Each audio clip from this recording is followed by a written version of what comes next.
evening. We will now open up our meeting at 6:35 p.m. Thursday, July 1st, 2021.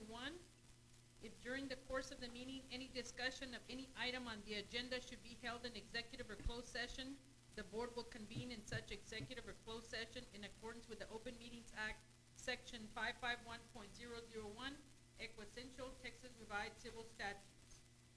Pursuant to the Governor Abbott's temporary suspension of open meetings laws issued on March 16, 2020, and subsequent orders related to COVID-19 and limiting congregations of persons, the board will live stream their meeting so that the members of the public may virtually attend the meeting. An electronic copy of the agenda may be viewed at the Dilley ISD website. Public comments should have been submitted as stated on the agendas and will be read aloud during the public comment portion of the board meeting. The open portions of this meeting will be recorded and made available to the public upon request. The subjects to be discussed or considered or upon which any formal action may be taken are listed below. Items do not have to be taken in the same order as shown on this meeting notice. For more information about public comment, see Board Policy BED. If during the course of this meeting any discussion of any item on the agenda should be held in executive or closed session, the board will convene in such executive or closed session in accordance with the Open Meetings Act, Section 551.001, Equessential, Texas Revised Civil Statutes. At this time, members present: Ray Aranda, Frank Torres, Juanita Alvarez, Aida Chapa, Kay Smith, Renee Alvarez. Members not present, we have J.D. Rodriguez and Dr. Castro. Would you, sir, please do the honors? Yes, ma'am. Invocation. Heavenly Father, we pray for you to be with our teachers this year who are responsible for our children's education. Put us in a path to serve our teachers even better than we have before, so that they in turn serve our children at even higher levels. Put your righteousness, compassion, and love in their hearts and in ours, and let your words flow through their lips to share with our children in their daily care and instruction. May classrooms not only be filled with students, may classrooms not only fill students with knowledge, but also wisdom, discernment, and integrity in your service. In Jesus' name we pray, amen. Pledge of Allegiance. I pledge allegiance to the flag of the United States of America and to the republic for which it stands, one nation, under God, indivisible, with liberty and justice for all. Honor the Texas flag. I pledge allegiance to thee, Texas, one state, under God, one and indivisible.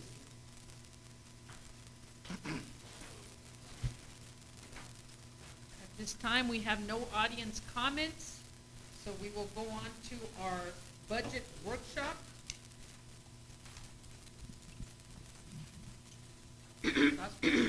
Yes, ma'am. Madam President, members of the board, what we are desirous of doing tonight is reviewing our comparability assessment for where we are with our pay scale, and then asking your consideration for approving a new salary schedule for our district. And then also beginning the overview of the general budget by function, and then continuing that part two in a budget workshop, if you're available, on July 12th, and then culminating the third one on the July 19th. So tonight, I want to spend a little bit of time on the TASB study that we've commissioned, that we do annually. I know you've had it for a bit, so I won't read every single page and every single word, but please stop me if you have questions as we go along. So again, this is a TASB study, the purpose of which is to ensure that we have data on where we stand with market value. So on page two of the study, you see the comparison districts that Dilley is compared to by enrollment. These districts are the districts closest to us from which we all are competing for staff, primarily teachers. So that's why TASB selected these districts. They're just the ones closest to us from which we compete for staff. The districts that are double asterisked, for some reason, they did not participate this year in the study. However, their data was used from the previous year, so it's still close, even though they may not be at the current level where they are at this point. It still gives us an idea of where we are. The teacher market comparison. So the blue line represents the local market median. The orange line represents us in Dilley ISD. You can see from this table or this line graph, we are below the median in every single category: year 0, year 5, year 10, year 15, year 20. I want to make sure that there is an understanding of the word median. This represents median. In statistics, there are three words that are very, very common, the three most common statistics: mode, median, and mean. Mode simply means, thank you, Matt.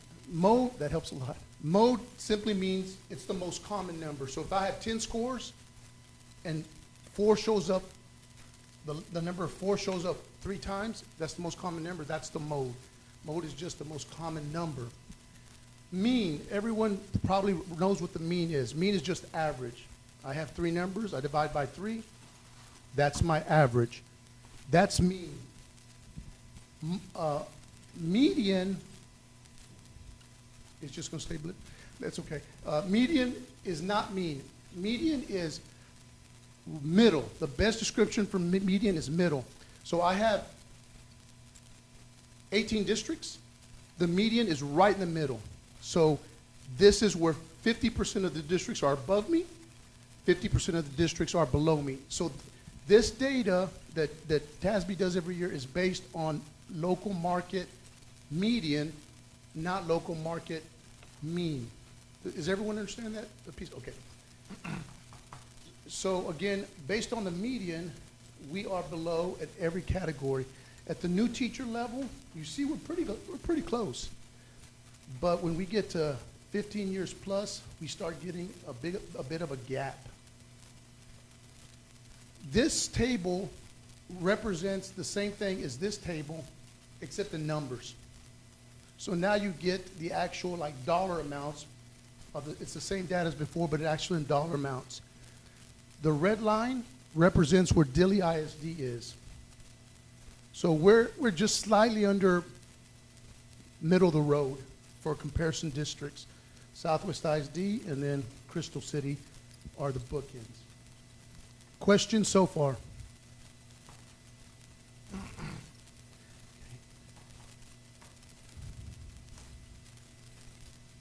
When we look at the bottom of page 4, with stipends, you can see we've done rather well. We're very competitive with stipends, in some areas above the median. One area, master's, a little bit below. But overall, we're competitive with stipends. And those stipends were the ones we put in place a couple of years ago. That has not changed. Correct. And so at this juncture, I don't have a recommendation that we look at adjusting these at all. We're still pretty competitive, but we'll continue to monitor that. Yes, ma'am. Now we look at categories, beginning with administrative professional market comparison. So you see the different categories: assistant principal, transportation, school counselor. 4% above the median, and then we have some categories like high school principal, nurse, and school counselor that are more than 10% below median. Whenever, yes, sir. That's your salary, or is that for an average pay scale? That I noticed the top one you had the assistant unit principal. You've been here a long time, you've been teaching a long time. None of those pay you on. okay.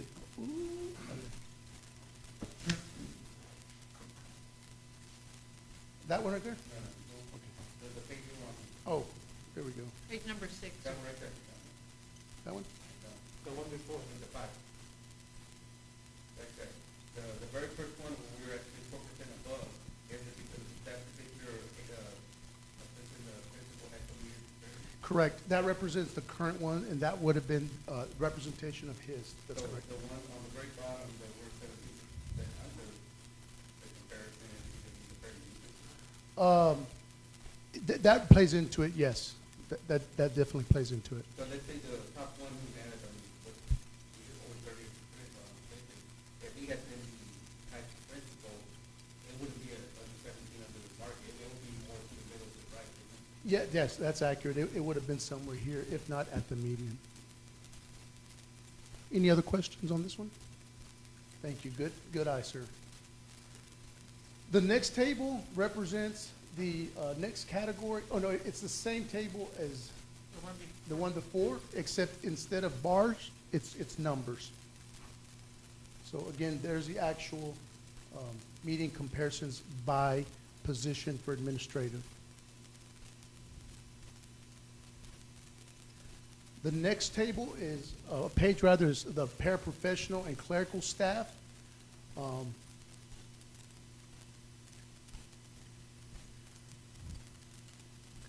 This one, you can clearly see, we have some folks that are here.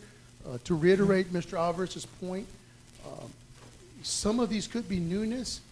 However, where I do have a particular concern is, even if you're new, when you're beyond 15-20%, that's problematic. Can I just make a note, sir, Oh, that I'm we so had sorry. Mr. J.D. Rodriguez enter the meeting at 6:47 p.m. Welcome aboard, sir. Thank you. Thank you. So we do have to monitor and occasionally make adjustments. But, Go ahead, sir. sorry, so That's okay. as these people that had tenure are exiting the school district, that should somehow level some of these,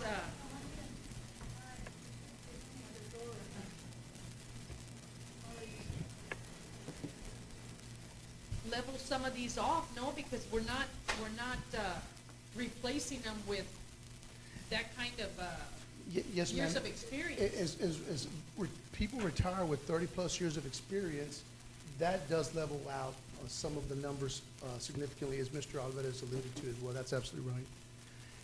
When we see almost 30% below median, that's a particular concern to me. Mr.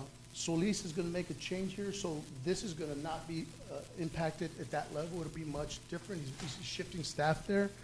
With our computer technicians, though, 26% of folks, that's a big place below median, regardless of experience. As part of the motion tonight, what we'll be asking you to consider is a 2% bump above the 3% you've given to computer technicians.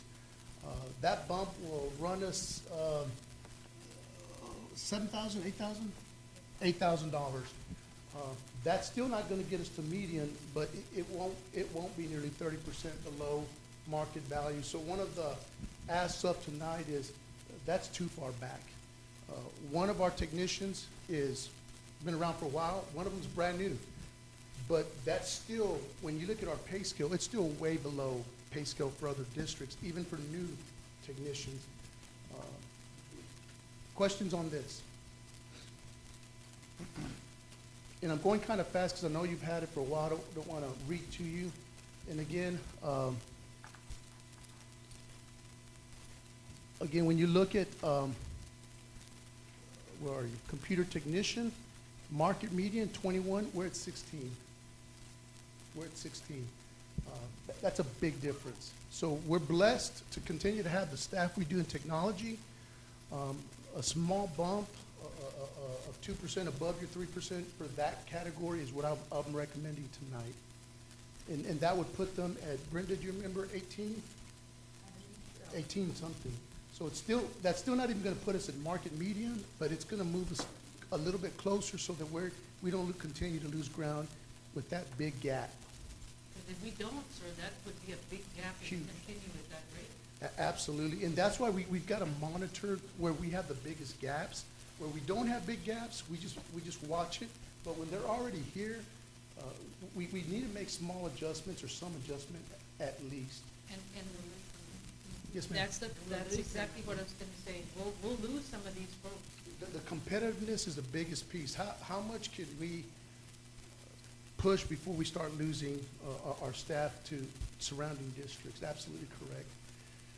And these, again, is the next level group, auxiliary staff.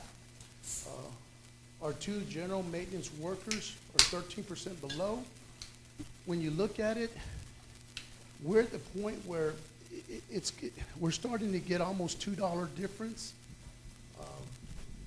So I debated adding that in as well. Bless you. Again, it's only two people. Would that same apply to them? It would. It's 13%. This is when I really start monitoring and looking. It's when it's 10% or greater. When it's 15% plus, we really need to take action. When it's at 13, it's your call. So bumping up two people by another 2%, where are you? Here. If you're looking at $13, 2% of that is $2.78, Brenda? Mr. Alvarez, you're good, man.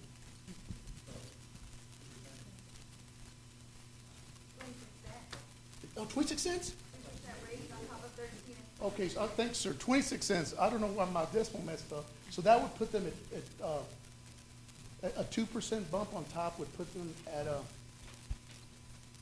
14. Well, but somebody at that level, sir, I mean, 20 cents is not. It's not a lot. And that still wouldn't get us to median. It's your desire, we can bump them 2%. Remember, you've already given them 3%. right, but they're still not, The 3% still doesn't get them there. Even with at this rate, is it with the 3%? Yes, sir. You've already approved the 3%.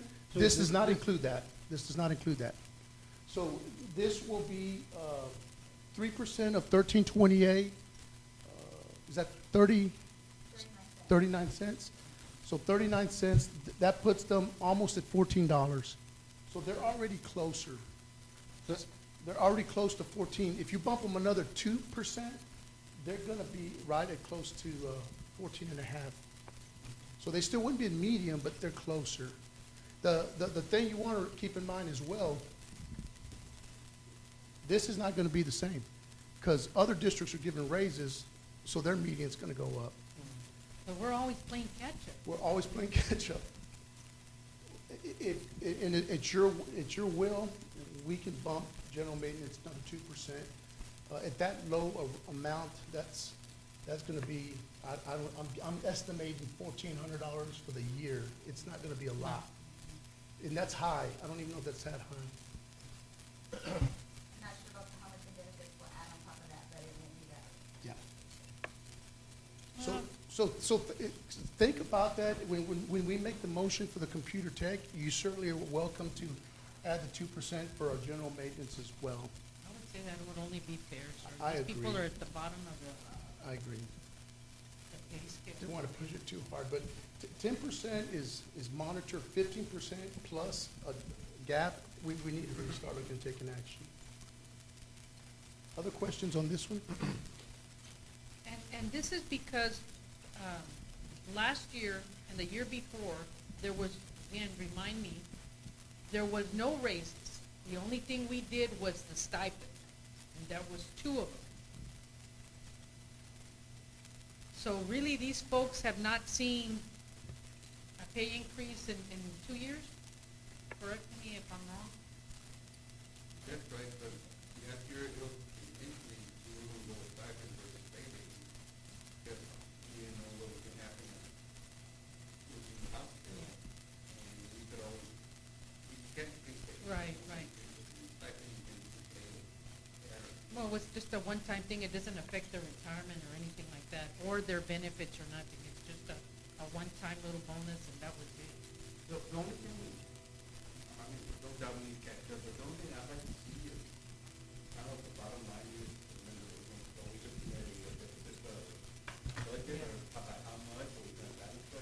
Yes, where we're at with the totality, we're likely gonna be at a deficit budget. We're finalizing and crunching the numbers. I should, if I could, take a brief point of privilege. Isabel has done a bang-up job. She is taking over the HR functions. She's learning the new rules on position management. It is a lot of work. It's heavy. Isabel's a fast study, but she is struggling and getting us caught up in that position management piece. We can't finalize, Mr. Alvarez, we cannot finalize the actual until the position management is finalized. We anticipate that will be done tomorrow we're not here tomorrow. Today's Thursday, ¿verdad? We anticipate that'll be finished Monday morning. Monday's a holiday. Monday's not holiday. It's the fifth. Yes? July the 4th? Not on our calendar. Oh, not on yours?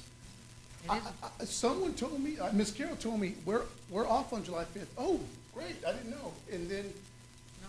we looked at the calendar and that dude's like, no, it's a regular day for us. Oh, Really? We're, I thought we I were. thought everybody's thinking the fifth off.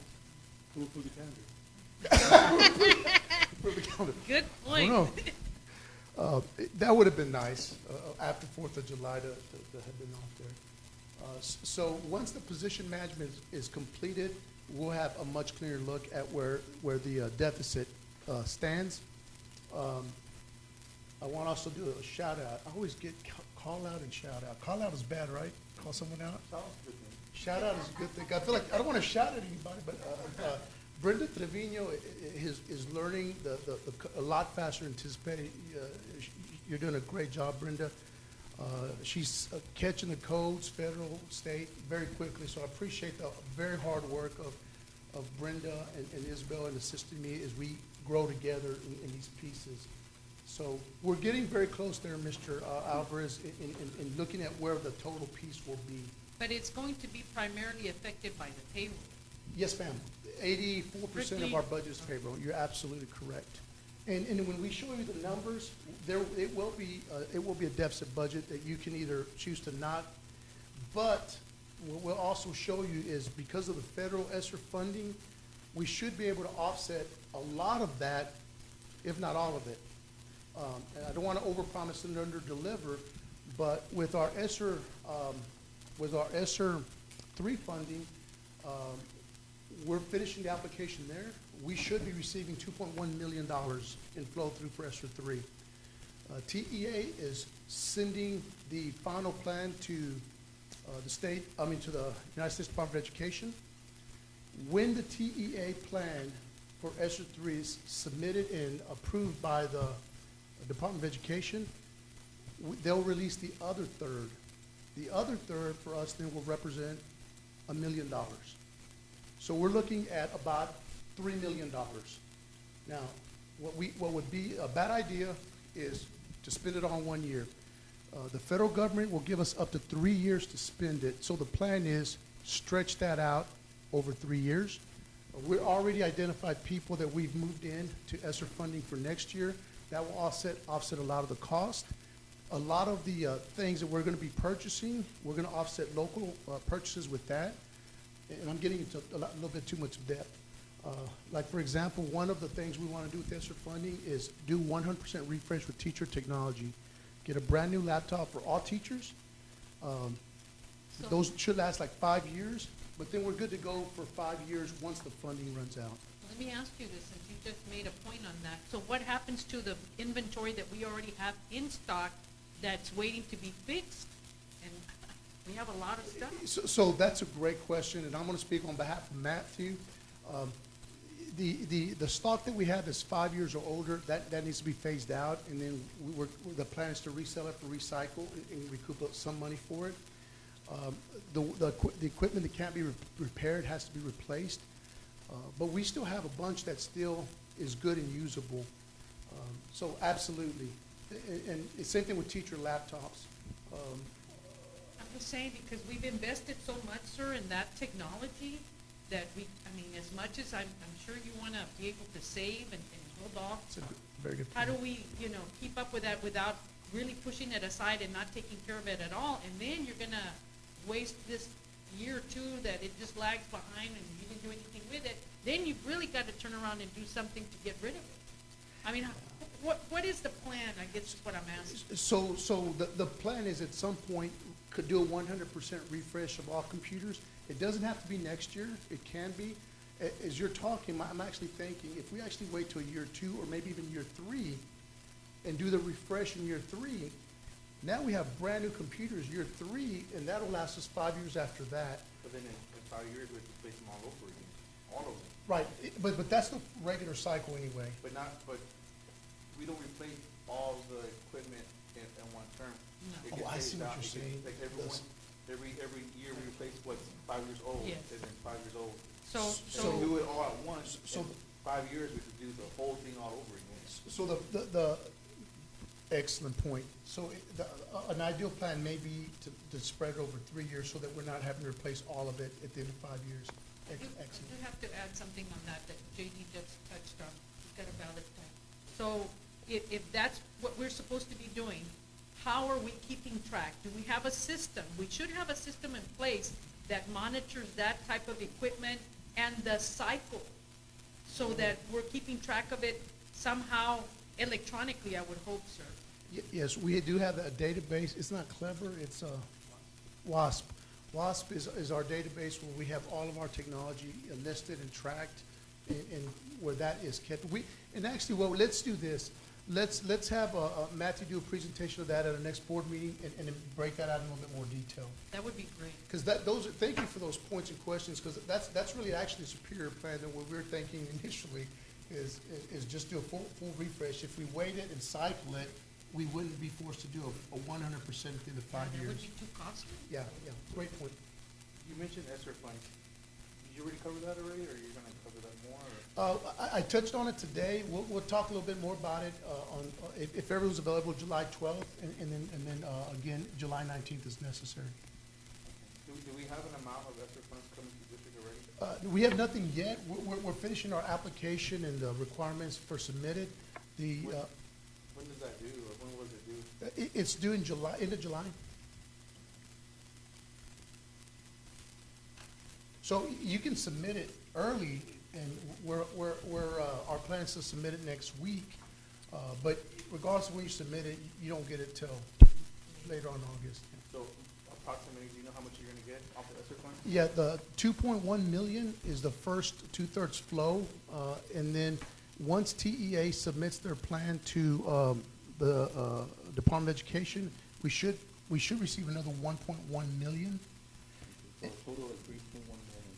Yes, thereabouts, yeah. So, this is just me talking, but do you have a plan, or do you have a team that's gonna decide where all this money goes?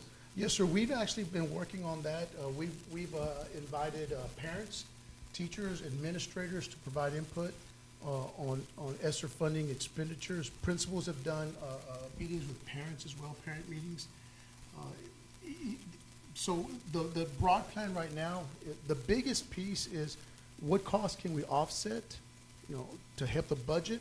And then what are the big pieces to close the achievement gap? Have you asked for student involvement?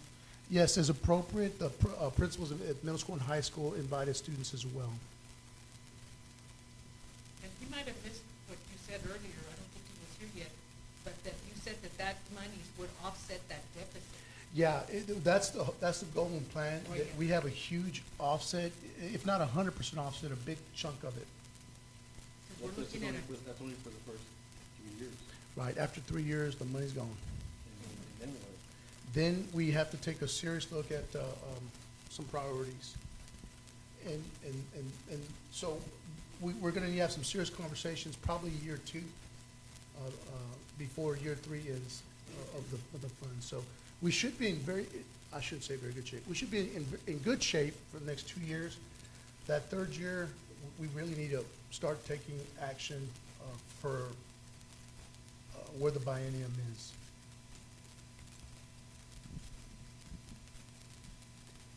I guess it's just hard to kind of swallow that, sir, just because we haven't had a deficit. We've been, smooth sailing for a while now, and it's actually been good. So now that we're kind of looking into the opposite direction, it's kind of a little bit of a pretty much had a balanced budget the past several years. You know, And we can balance it, we would just have to look at where we want to balance it at, because that's doable, it's absolutely doable. And what you'll see is, we're setting the budgets, and we're getting into next week, wanted to kind of not put it all into one, but we're looking at a couple of items that are, it is what it is. One of the biggest challenges to where our flow-through money is, just fewer students. Less enrollment means less money. The property values currently are lowered. I understand the oil companies have moved out several $1 billion worth of equipment that aren't being taxed. So our tax dollars is gonna impact a lot, so we have less money coming in. The other one is, TEA is telling us we owe them another $480,000 because of the reduced enrollment, so they said they've overpaid us. Folks, we're set to pay them 1.6 I thought they were gonna hold us million. harmless. Hold us harmless for attendance dollars. So the kids that did come, the attendance dollars will be hold harmless, but this is recapture. So recapture says, we gave you this much money, or you collected this many taxes, you don't need that much money. So we're looking at an additional payment to the state of about $400,000 plus dollars in recapture. That's a lot. see, that was How something much? that, So we were at 1.6 million, Brenda? $1,649,484 will be the exact amount that we're having to pay out. 1.6 million In recapture. In Next budget year, or current budget year, or for next budget year? for current. And then they're asking us for 400,000 more. 400, right, 389,000? Total is 116. I know y'all made a payment already, I believe. Correct, we did. Earlier before I was here, but I understand, I'm not sure how much that was.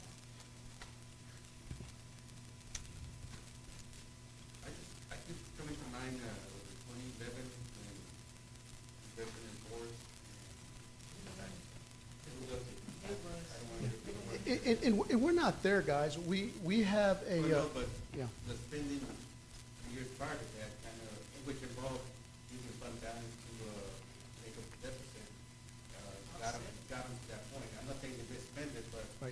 they had to use the fund balance to get balance the budget, and by 2011, fund balance is gone. Yes. No, I hear you. And so, the current fund balance is healthy. We could have quite a few lean years and not have to do a RIF.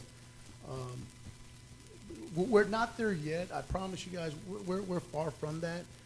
But that doesn't mean we don't need to look at some austerity measures, some cost-saving measures. well, we just need to make sure we assure folks that we're really looking at it closely, we're monitoring it, Absolutely. we're taking care of it.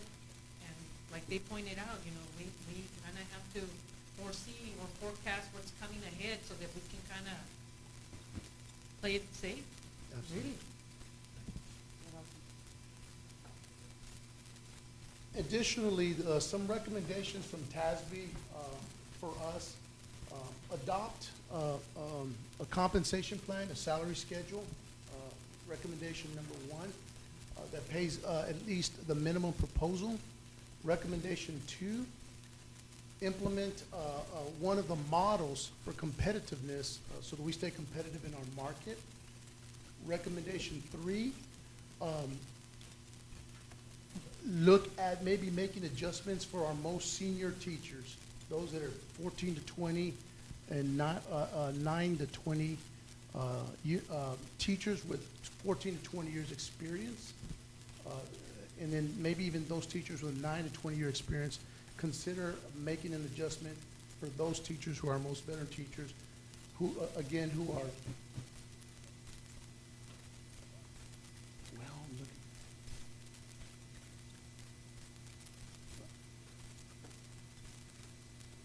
Well, maybe I didn't, maybe you're gonna remember anyway, but,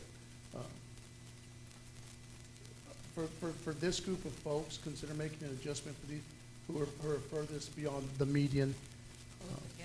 close the gap. So that's a recommendation as well.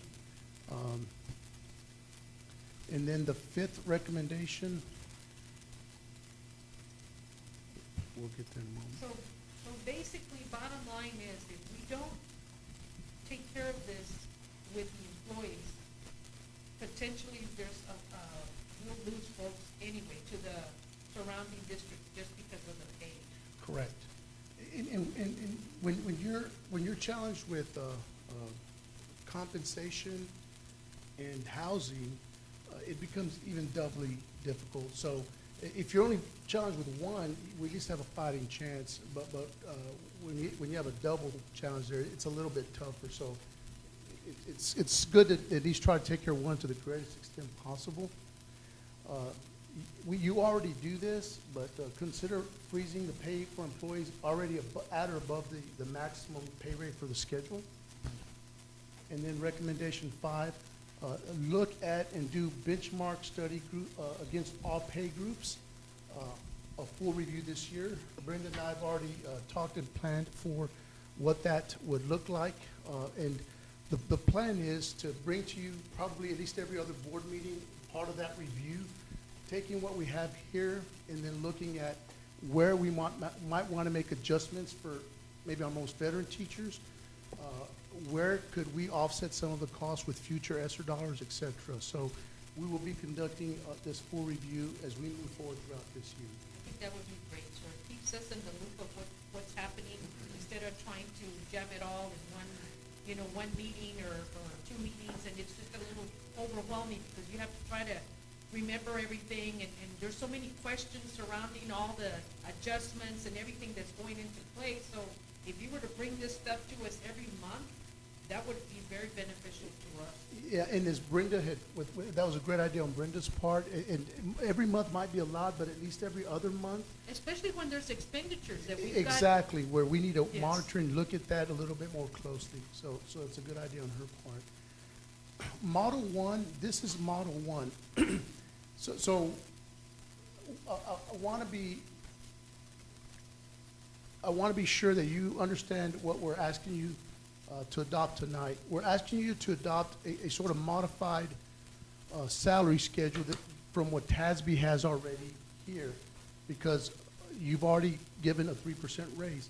So on this page, you see Model 1. Model 1 looks at a GPI, or general pay increase, of $550 for continuing teachers. So here's what that means. If all 74 teachers were bumped up at 1.1%, you've already given a 3% raise. So what we're going to be asking you to adopt tonight is a 1% salary schedule adjustment. And what does that mean? The current schedule that you've adopted in the past, and I don't know if it was last year or 2 years ago, a 0-year teacher, do you have copies of last year's? Yeah, it'd be nice to look at that. Do you have that? Reference. Thank you for having that, Brenda. This is the proposed one. Brenda's going to give you a copy of what is current. And as Brenda hands that out, you'll see that year 0 is at $47,000. Year 0 is at $47,000. With this schedule, Model 1, you'd bump up $350.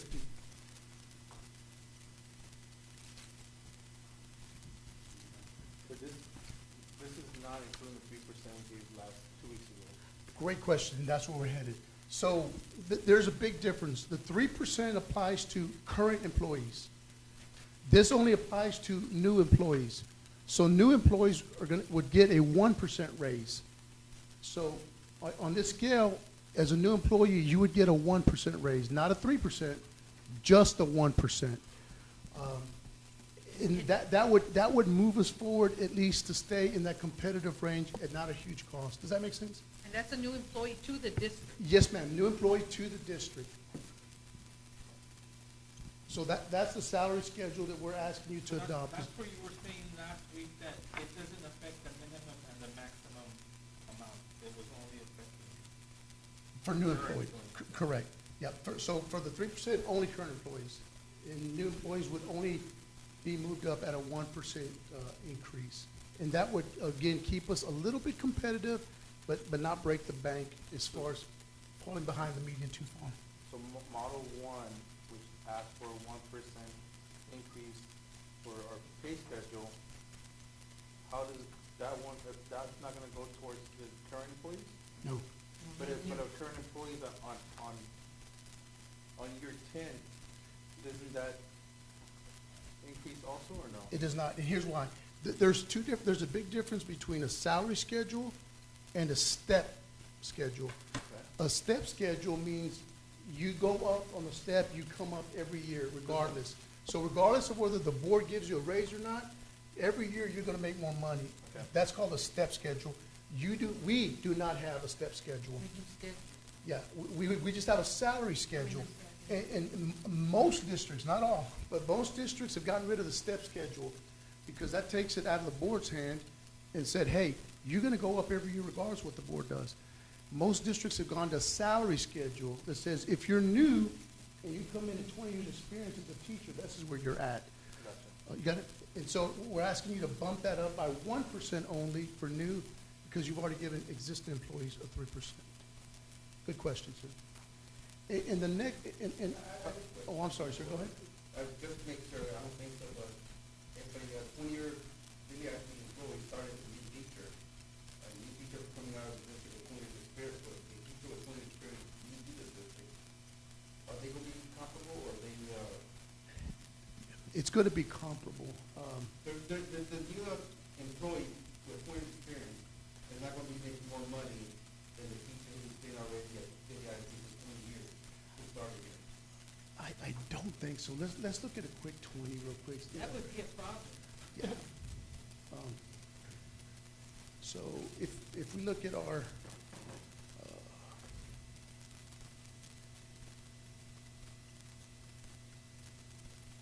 so for 20, we're at 54,731. And then The same. is it the same? So then it's gonna be, they're gonna be on par, Mr. 54.8. Alvarez.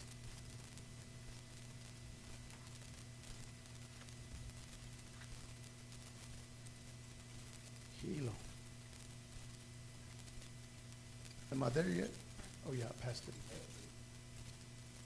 Well, but if we're basing it on just experience, the number of years of experience, whether they had it at another school district, Oh, no, it's a little bit more here.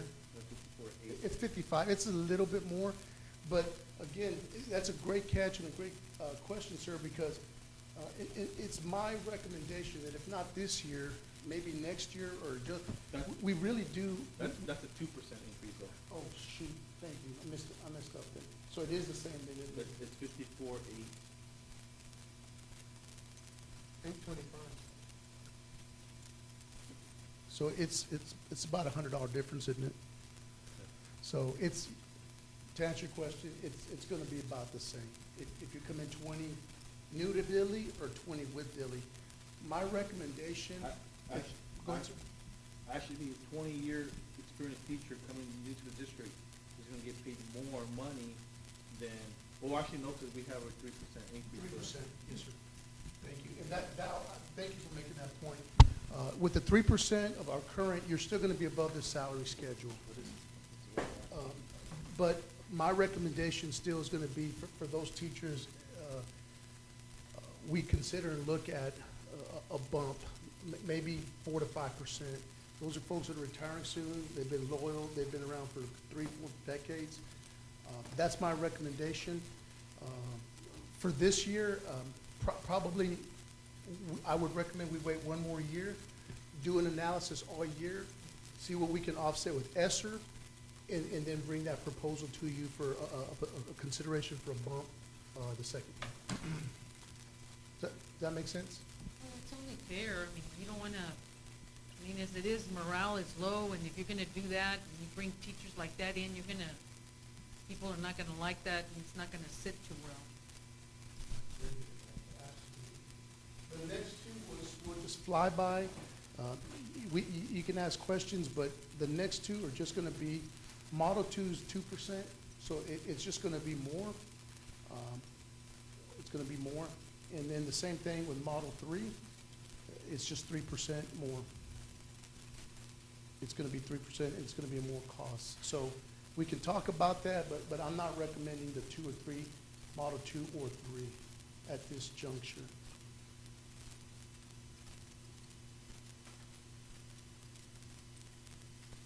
Do we have a, amount of money that it's gonna cost? Great question. Until we know who's on board and what level they're at, we're not gonna know until we calculate that out. So you, even at a 1.1% or a 2%, you wouldn't know. Yeah, so at the 1%, it's gonna be contingent on where they are. And let me give you an example. Rene Alvarez is coming to the district. He's brand new to Dilley, but he's coming with 0 years experience. He's here, so that's only gonna cost us like $350. J.D. Rodriguez he's coming in with 10 years, so he's gonna cost us, maybe, I'm just making it up, $800 more. So until we know how many years of experience all of our new employees are coming, we won't know what that 1% represents. The other thing we're not gonna know is Board President Chapa pointed out astutely, we had folks retire that had 30 plus years. If I'm replacing some of those with a 1-year or 0-year employee, we might be saving money. If we're replacing them with veterans, it might be break even or we're losing.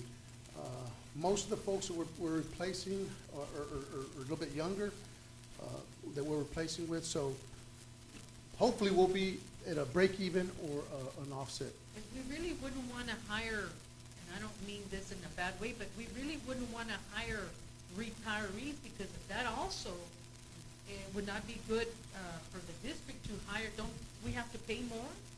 So what has been done, what we've done in the, let me not misspeak. What I believe we've done in the past is what most districts have done is passed on the 15% penalty to retiree hires. So they pay it. I believe that's the way I understood it, I believe so. the way we've done it. So that hasn't changed. Yes, it has. So on the 12th, if ever, hopefully everybody will be able to make a special meeting on the 12th. I will be doing a post-legislative debrief with you on some pertinent laws that affect us. One of them is that one, Madam President, and that's this new law that's passed. Districts will no longer be able to pass that cost off to employees. The districts will have to cover it. So for us, the current retiree hires that we may have had, that could be $56,000 plus. So it is not gonna be a good idea to hire a lot of retiree hires. The one caveat is the required accelerated learning for students who fail STAR. Under accelerated learning requirements under the new state law, if we use ESSER funds to bring that teacher back, we're not penalized with that person. But that person has to be working only with the students that failed. So if I'm just hiring you as a teacher, we gotta pay it. But if I'm hiring you as a tutor to work with kids who fail, we don't have to pay it. Does that make sense? But Did I make wouldn't it also complicated? be more to our benefit to hire someone young and again, this is not discriminating, but I'm just saying to give those folks an opportunity. Yes, absolutely. And our only sort of parameter is, it depends who applies, right? It just depends who applies. Well, my understanding, yes, sir. My understanding is the question was related to finance, not to age. So young, and maybe I misunderstood, but my understanding was if we hire people with less experience, we're going to pay less than if we hire to somebody with veterans. So yeah, we would never not hire someone because of age, obviously, but as far as we look at cost, it's always going to offset it with a less experienced individual. Well, mainly because you just said that they're fixing to change the law. Right. Oh, I'm sorry, and particularly retiree hire. Right. Yeah, they're already retired, so we've got to be very careful moving forward with that. There may be a case, board, where we don't have any other options. We gotta, we've gotta try our best to bring in folks that are available, but we may look at one or two case situations where that happens. But what really would be where the need is. That's it, where the need is, absolutely. That's the TASB study for 2021. Here, later on in the action items, we'll be asking you again to consider and adopt the 1% salary schedule, which again, to be clear and again for the record, it's a 1% increase for new employees only. This will not apply to current employees who already got a 3% raise. New employees would not get the 3, just the 1. So just to be clear, that's what we'll be asking you in a moment. Before we move to the next part, any other final comments on the TASB salary schedule? Brenda, anything to add that I may have left out? Yes, that's an action item as well, we're requesting. We're requesting actually a 2% for computer tech. Yes. This, the Model 1 doesn't have any stipends on there. No, because the stipends would apply to the teachers who, if you have a master's, if you're doing math, if you coach, our same stipend schedule would apply. So we're not gonna visit that stipend. We talked about it, but we can. My recommendation is that we don't. You want me to go back to it real quick? Okay, if you covered it already. Yeah, yes, sir. I don't mind if you want to see real quick. So in there, we're competitive. We're at market median value for the most part. In one area, we're actually above. So we're competitive there. I don't recommend that we increase those at this juncture. Anything else before we move on to the next level of broad discussion? This next piece, this is where we are by function. So current revenues about 11, or projected, I should say, about $11.2 million. State program revenues about $550,000, and then federal about $327,000, for a 199 or local budget of about $12.1 million. And then when we look at it with a little bit more detail, this is by function. If you look at function 11, that means instruction. Payroll costs projected for next year, $5.6 million. And then other professional services and materials as consistent. Function 12, instructional resources and media. We're currently at $86,000 in other professional contract service supplies and other expenditures for a projected budget of $114,000. Curriculum and instruction and staff development, payroll cost, $4,700. Other auxiliary costs with a total of $18,161. Instructional leadership, estimated payroll cost $121,000. Other professional costs with a total current proposed budget of $126,000.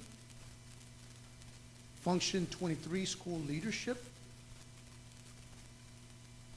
estimated cost $922,000. Function 31, guidance, counseling, and evaluation services, estimated cost $164,000, and other expenditures for a total of about $186,000. Attendance and social work services, estimated cost $21,867 payroll and no auxiliary costs. Health services, a nurse and nurse's aide, estimated cost $95,000 and other supplies and materials for an estimated total of $103,742. Student transportation, payroll cost $149,000. Other services, $290,646 total. Food services are outsourced, and that's paid separately. I should mention briefly in food services, we have a good problem with food services. I've been around for a minute. I used to have hair, and it used to be black. I think I've heard of this happening a couple of times, but I'm glad we have this problem. We got a letter from the Texas Department of Agriculture, and they said we have too much money in our fund balance for food service. This pandemic period, I expected, and when I was meeting with Gene Sheets, he said, yeah, we're probably gonna be 13,000 under. We not only weren't under, we put money back into the food fund balance. I think as we were doing deliveries and other things and curbside, we actually ended up in the plus. So we have too much money. So they told us, you have to spend down this, you can't have that much money. By Texas Department of Agriculture, easy for me to say, Texas Department of Agriculture. It's not even that hard of a word. We were given a directive, we gotta spend down the money. You cannot have more than 3 months fund balance. They won't let you have it. You can only spend it on food services items. Food service related services and items. Yep. So we are looking at expenditures with storages, maybe an upgraded warmer stove, et cetera. We're also looking at buying 2 giant, like, are the biggest 100-inch screen monitors? Whatever the biggest one you can buy for the elementary and the high school, middle school, and get a giant one installed. 120 inches? Yeah, the biggest one you have. Matt's looking into it for us. And we've already checked in with Region Service Center and TDA, and they said as long as you're using it for food. So our idea is, put the menu on there. We have our kids doing commercials where they're actually like eating vegetables and fruit and healthy messages about eating and encouraging eating more healthy fruits and vegetables. And here's a benefit of having that big old giant screen like that. It's after school, we're having a meeting, we're having a parent thing. We can use it for that after school. During the day, we use it for food. Afterwards, we got that big old giant thing that we can use for other purposes. So we're also, thank you, Matthew, looking at that big opportunity, because they said, y'all gotta spend it. So But we're that's like, okay. really a good thing. We've always been in the negative. I know, exactly. That's what Gene, we were sitting there scratching our head, like, what happened? Especially this year. Yeah. Especially this year. It was kind of an anomaly. So yeah, that was a big, that was one of the big positives to hear in there. Where's food service? Co and extracurricular, payroll costs, $362,000. Other services, projected budget, $950,000. General administration, payroll cost, $567,000. Other expenses, $814,000. Plant maintenance and operation, $782,000. Payroll cost, other services, a combined $1.8 million estimate. And then down to function 52, our SRO. It says professional contracted. It's kind of a payroll cost. 54,000. Other expenses for a total of 58,500. Do we still have the night watch? We do until it's the July 1st, until yesterday. Yeah. So that position has been eliminated, and we've worked with the chief on helping support and so that one has been eliminated.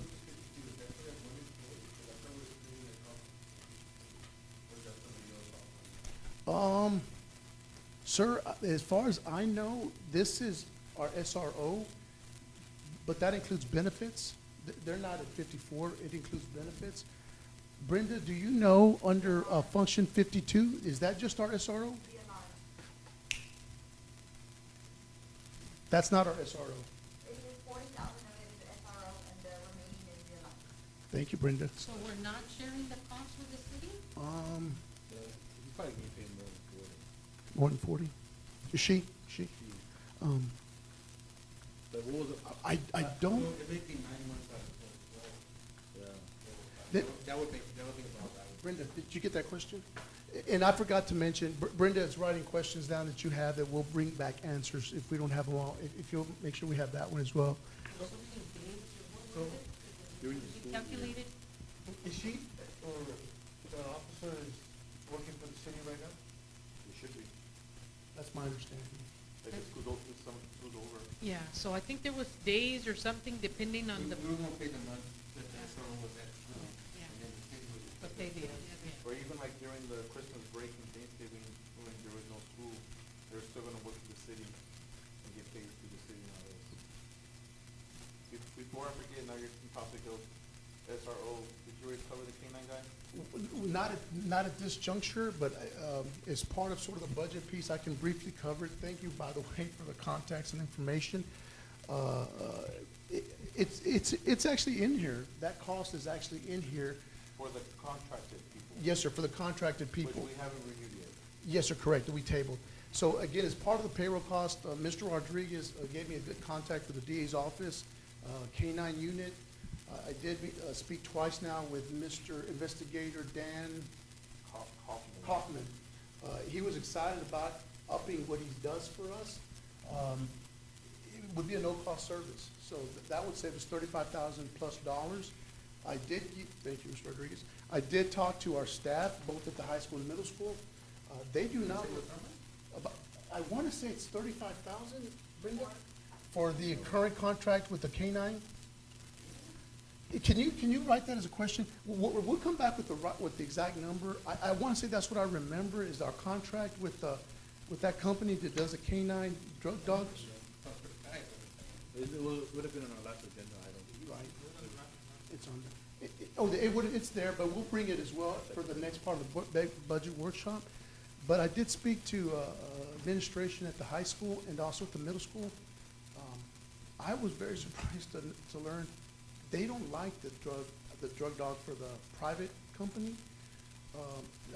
Evidently has a lot of false positives. Doesn't seem to be the most temperamental dog. So administrations on both buildings, they didn't like the private one. Carmen Drinkard was the only one that really remembers the K-9 unit that Investigator Kaufman used. She loves that dog. Hit more positive, more well-behaved. The private one, they always like having to pull the dog back. But Carmen said, hey, if we could get the K-9 from the DA to do our, that would just be better, because that dog's well-behaved, well-trained. But how does she, Because he's been here already, beginning already. Yeah. And apparently, it was just not. the dog was here and we had a contract with the other facility, and why? So let me tell you the way I understand it is I'm learning, yesterday I completed 11 months. So he said he came a bunch of times this year, the DA K-9. The DA. That's what he told me. Through the DA or through the other company? There's two different people. So through the DA's office. Ms. Drinker remembered him coming twice all year. That's what all she can remember, and she's the one who oversees the drug dog piece for the art. She only remembered him twice. The rest of the time, it was the private company. But she said 2 years ago, he was coming very regularly. He was coming very regularly. She said it's much better. So evidently, we've had an opportunity to get a free service from a superior dog at no cost. So right now, the next step is getting with them and coordinating the visits at no cost. Thank you, Mr. Rodriguez. So this free dog, I guess, he would come and we were still paying for the other guy, for the other one. Evidently, that was happening 2 years ago. Last year, But He only came twice. But he came twice. this year. This year. He came twice. That we And- recorded.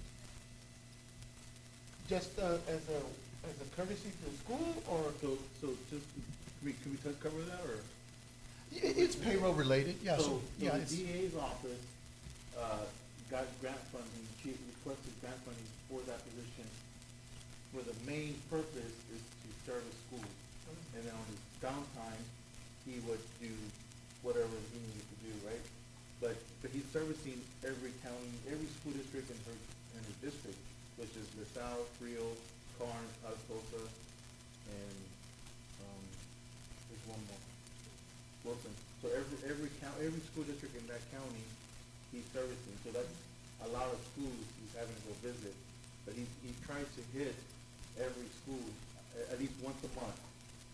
And then during COVID, a lot of schools told him, well, if you went to visit Dilly, don't visit Catuta today, because you might cross-contaminate because of COVID. But, I didn't so know. that's what some schools told him, right? We don't, if you were in Pleasanton, don't come to Jordan today, because we don't want stuff in Pleasanton coming to Jordan.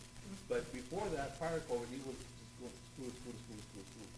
But I'm sure we can contact him and say, I mean, we're paying for a service, and yet we're getting the free, why are we paying for the service? because we didn't realize that it was never communicated up, that he's actually coming, and it just never got communicated up here. Never communicated to the administration. Correct. Since I've been here, I had no idea this guy come twice. 2 years ago, he had evidently come more regularly. I'm not sure how we got that oversight, but we're looking to correct How long it. has he had that program? She created it a while ago. Wow. Because when I reached out to her, she kind of laughed. We would have known, we would have spent Yes, that sir. money on that other program. Correct. So So- the other one, it charges $240 per visit, Per campus? per visit, the contracted one. Doesn't matter where, what campus. So one visit is 240? That's what the contract asked for. Okay.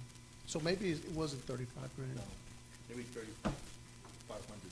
3,500. Maybe that's what it was. And maybe that's why we chose to keep it, because it was 3,500. But again, free versus a superior dog.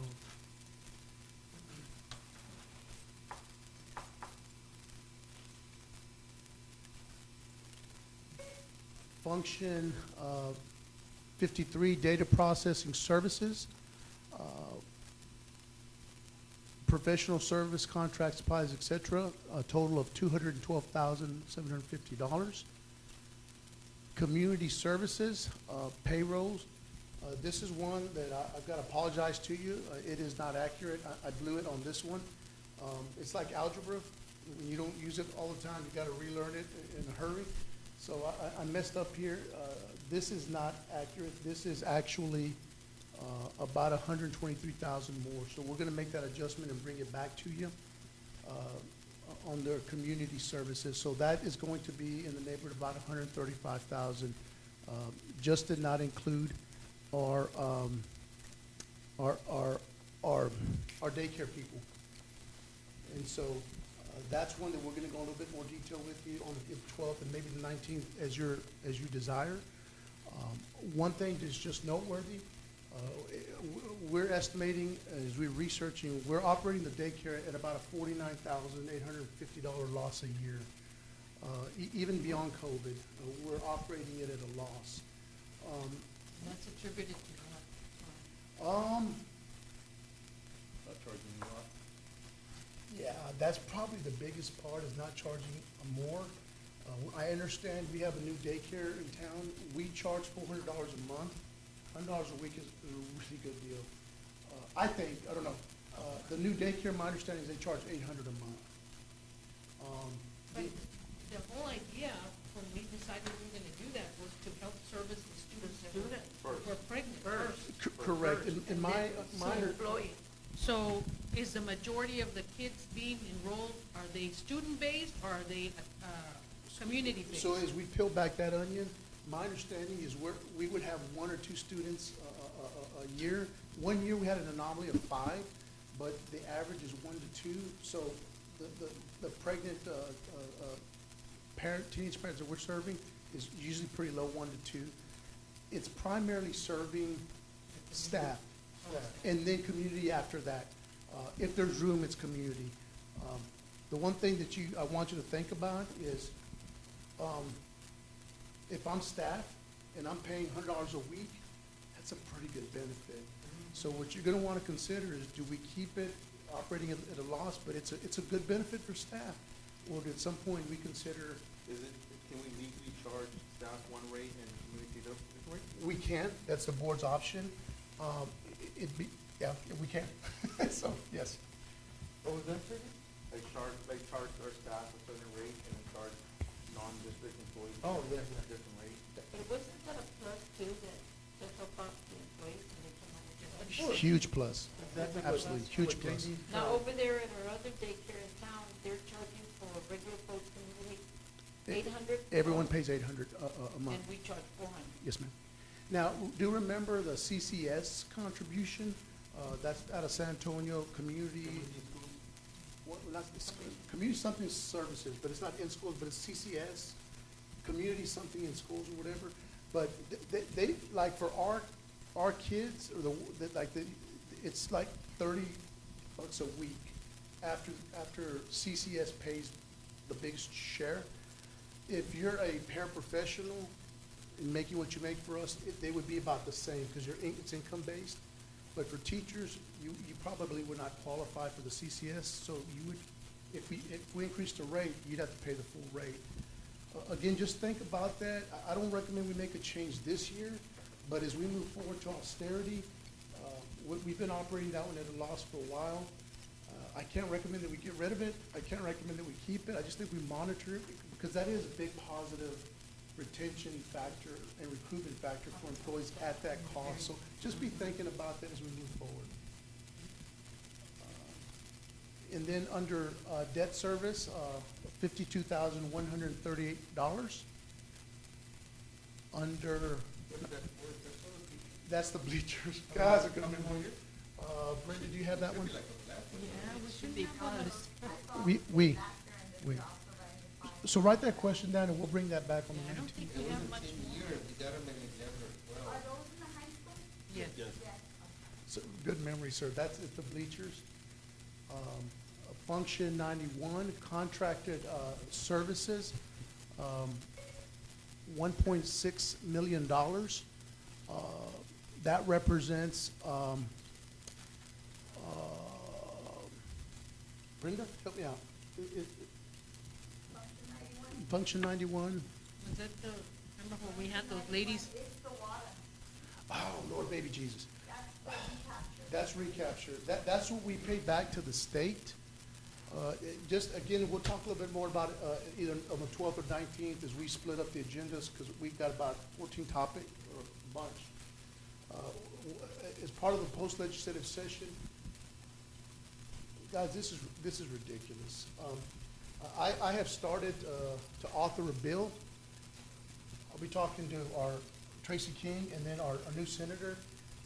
Guys, it's a long shot. I'm not even gonna lie. It's like throwing a Hail Mary the last 10 seconds, but I've started writing myself, and essentially, here's what I'm, hey, it's worth a try, sir. You never know. Look, if you're in San Antonio, or Houston, Austin, or Dallas, or Fort Worth, or El Paso, you already have access to a lot of community services and nonprofits, et cetera. We may have a lot of money we're getting from oil revenues, et cetera. But what's not fair, in my opinion, is not equitable, and it's clearly not equitable. We don't have access to nonprofits who are gonna pay because they have grants and money, or all the services in an urban center. So here's my proposal. Let us keep half of that to provide the services that our kids need in our community, and let us keep that money. And my argument is basically equity. The federal government, the state government is pushing equity to a T. They're saying everything we do, we need to look at equity, equity, equity, equity. So the bill would be an equity bill. And just forget the ISD. It would actually would be rural districts. Any rural districts who are having We're not, recapture. by TEA, we are not a rural district. Well, then we will have to, by TEA standards, but by state standards, we are. So you're correct, sir. But I still, the point still applies. No, I get it. A district who cannot provide the beneficial services that urban centers get, right? I don't want to say we have a snowball's chance to getting it through. We would have to, I would say we would have to change the financing bill the way the schools get funded, because that's what we're catching. It would be a mini ASTAR, and so, I just, when I see this payment. Do it, though. Folks, when I see this repayment to the state, it makes me sick to my stomach. Is this going anywhere? We're gonna sure try to make it a go. We gotta make some noise, we gotta let people know we're here, and we gotta say, hey, we don't have the benefits of the urban centers that have all the wraparound services. Let us use some of this money for wraparound services. So, when does the legislative start for the next biennium? As soon as the gavel hits. 2023. Yes, but it starts now. So we can't wait till 2 years from now to start pushing our agenda. This is one that I'm passionate and feel strongly about. Do we have a strong chance of it passing? Probably not. But I don't see that we can't fight and at least try, because that's a ridiculous amount of money that our kids and our community is missing out on. I just thought I'd throw that as part of the passion. Is the finance still changed? Because since that the first is there, maybe 96 something? I just said the 2013, that's what I'm wondering. 92, Brenda? 92 is our, sped. Like I said, unless it changed, it says 2013. Oh, that's the wrong one. You know what? We have some updated ones. In fact, I think I might have one. If you want one, do you want one of the new ones? Would you just get some copies for the next meeting? Hijo, si te mentí.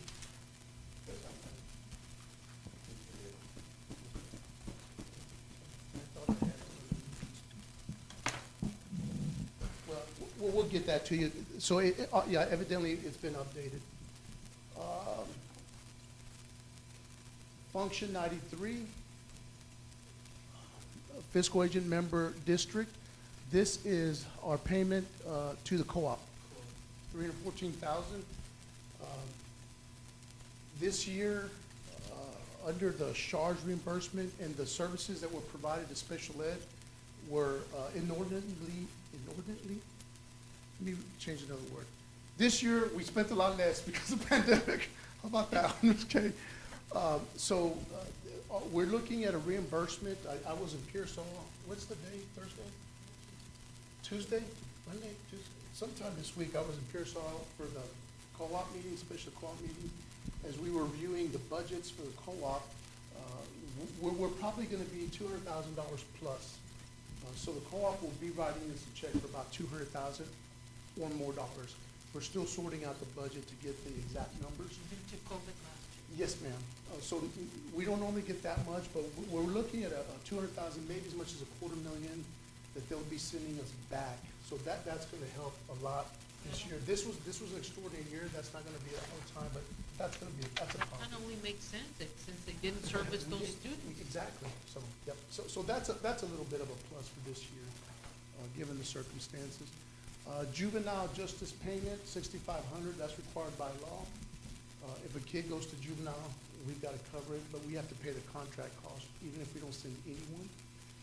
And then other governmental contracts, this is our LaSalle and Frio County cost services for tax. It should go down now, right? Because of that. Yes, sir, that's a great point. This is what we estimated before the new agreement, so yes, sir, that should go down some. That's exactly correct. What's that on? Sir? Tax This is for the collection. LaSalle County and Frio Tax County collection. tax services. Sir, excuse me, where do we have our special programs like GT and dyslexia? I've been thinking about that since, GT and dyslexia are gonna fall under since our director or instruction. teacher. They're gonna fall under instruction. So it's part of the 6.1 million. So what's your plan to do with that, since they're retiring, the one that state for taking over? Yes, ma'am. We started a transition in April. I had Janelle Ortega meeting with Christine Atre twice a week, and then towards the end, pretty much daily. And she's already done training with all the requirements to cover ESL bilingual, GT, dyslexia. Now that we have a curriculum instruction assessment director, we can double over how we're gonna enhance the services with Kelly and Janelle. So what I really appreciate is the opportunity to have people work with someone that they're gonna replace and ask questions, and that puts us at advantage of not throwing someone in brand new and having to learn things off the fly, like Brenda Trevino. So, Debbie's been very helpful, but that's what we've been doing, and Janelle's been on fire, Janelle Ortega's been on fire. We anticipate we'll be able to enhance some services. So she's the one that's gonna run the program or oversee the program? Run it, Run it. yes, ma'am. So we won't have any other teachers that would be, working with those two populations, with you two and Not at this time. the? Not at this time, because what we're looking at is in improving Tier 1 instruction.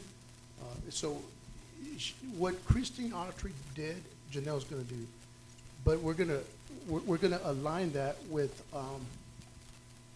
what the teachers do as a whole, with all kids, and then the pullout will be more streamlined and aligned On every campus? on every campus. Kelly will give you a little bit more in-depth report here on the 29th on these pieces. Any other budgetary questions before I invite Mrs. Robertson to talk a little bit about band? If not, I didn't give you a chance. If not, I did ask Mrs. Robertson to do a brief presentation, and Mr. Getch, thank you for being here as well. So here's one for your consideration.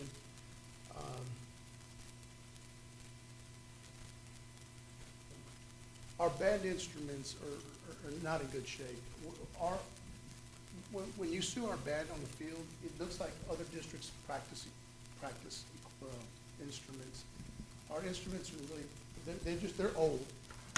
I don't think we've abused them and misused them. I just believe they're old. So the instruments are a big deal.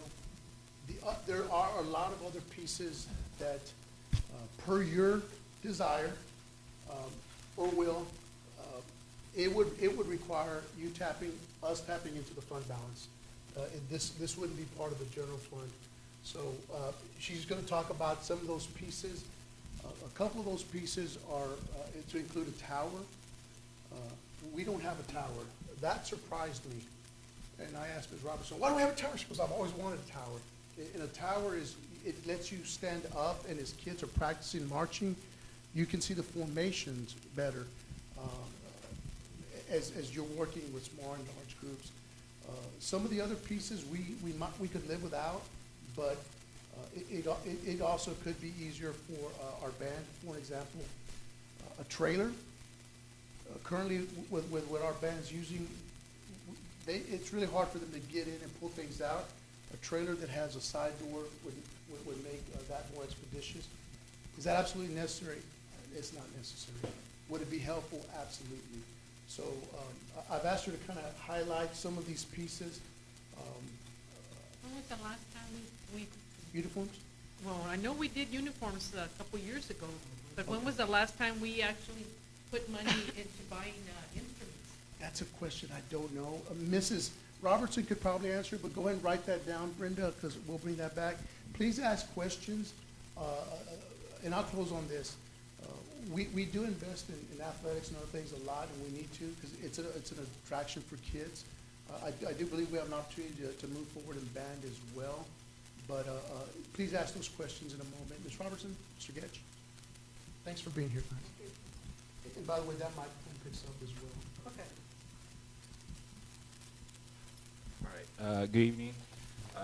So we want to talk about what was going on in our band and the budget that's going on right now. And he was talking about two main things, which was the tower and the truck, or the trailer. Yes. And so we'll talk about the tower first.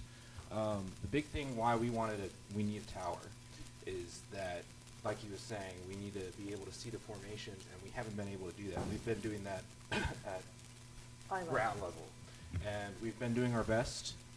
We, if you can see out there in the field, we have been able to work with it, but it takes a lot of time to do that because we can't see the formations immediately as a whole. we have to go through line by line by line by line to make sure that they're all in line, they all look good, and so we have had to adapt in that sense. So with the tower, though, I think it's a great opportunity to maybe involve our welding department. Mr. San Miguel has been very proactive with us and has been very helpful. And he suggested that if we maybe could get the materials, he could build a tower. Obviously not for within this year, but maybe within the next 2 years. And would that be something with wheels, sir, where it would be portable? No. No, ma'am. No. No, ma'am. What size of tower, like how many feet up there? It would need to be at least 20 feet at 20. least. Yeah, at least. What do you want to say? Like someone else out there, even for casing? Right. Have you reached out to our technology department in the class and asked if they could bring the drone to help you guys see an aerial view of the formation? We haven't No. tried that, but what that would entail is, okay, let's say there's a drone out there, and what if the drone falls on a student? Then that will become a safety issue, and it'll become our problem. And Also, it would be time consuming. But the It would- tower, you don't have a tower over the kids either, right? You have to offset it? It's right on the 50-yard line, behind the 50-yard line. So one of us could be up there and looking down and saying, number so-and-so needs to move a little bit to their left, a couple of steps to their left, because the spacing is off. That's one of the things we're judged on, is this equal spacing. And when you're on the ground, it doesn't look quite the same as from the judge's perspective. Also with the, Would it have to be also something with some safety feature so that Yes. somebody doesn't? Yes. We got a couple of bids. I've only found 2 companies that build these, and they're extremely expensive. Really? And there's one that has a wraparound fencing around the the staircase. the staircase, and then it locks. And then the other one is like a ladder offset like that, and it also has fencing, and I don't know if that has a gate that locks. I'm assuming it does. And what was that, what was that? Right behind the bleachers, we always march facing the football stadium In the parking lot, right? in the Right. parking lot, because when we're facing the high school, we're interrupting classes with the sound. So we always face away, and it would be right behind the bleachers On the backside. on the back side where we're facing, so that when we're looking down, they're facing us and Not the school. not the school. If it doesn't work out there, we get this tower, could we restrict the parking lot where you have to use the top of the press box? And, use that vantage point? Yes. That could work. The main thing is maybe if we could maybe add a walkway that we can quickly access it. Time is money, obviously, and going around and then climbing up the bleachers. I'm not saying we can't do that, but That just would work. it would be very inconvenient. That's all. So. But- We could also put a pedestrian gate. Yes, Right. Yes. Like something like that. You quick access. yes. Exactly. Yes. Exactly. Something like if you can compromise with us, yes, we can do That that. would be great. I mean, we still by all means. Yes, yes. Right. But you didn't mention how much it costs. Currently, The last bid I got was $48,000 for the one that wraps around. and that's currently because steel prices is have so been high. very high right now. Mm-hmm. And if welding can help us, but they have to go through a safety process, make sure we're okay with it, or? What kind of safety I spec? would think you'd have to have it designed by somebody.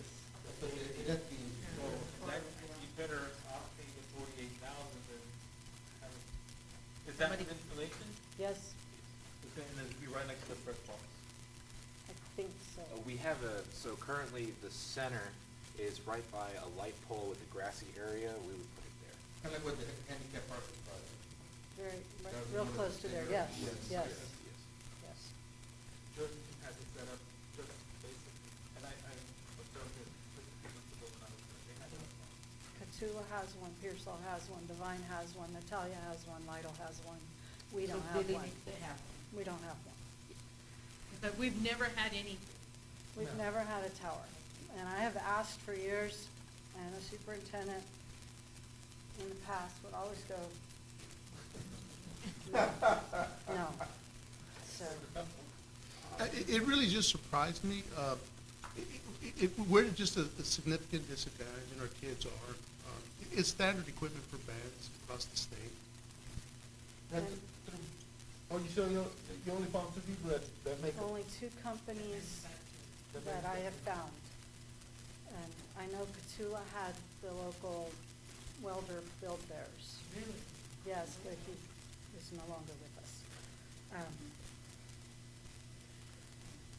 So, I'm gonna address your question about when we buy instruments. I was always instructed to buy used instruments.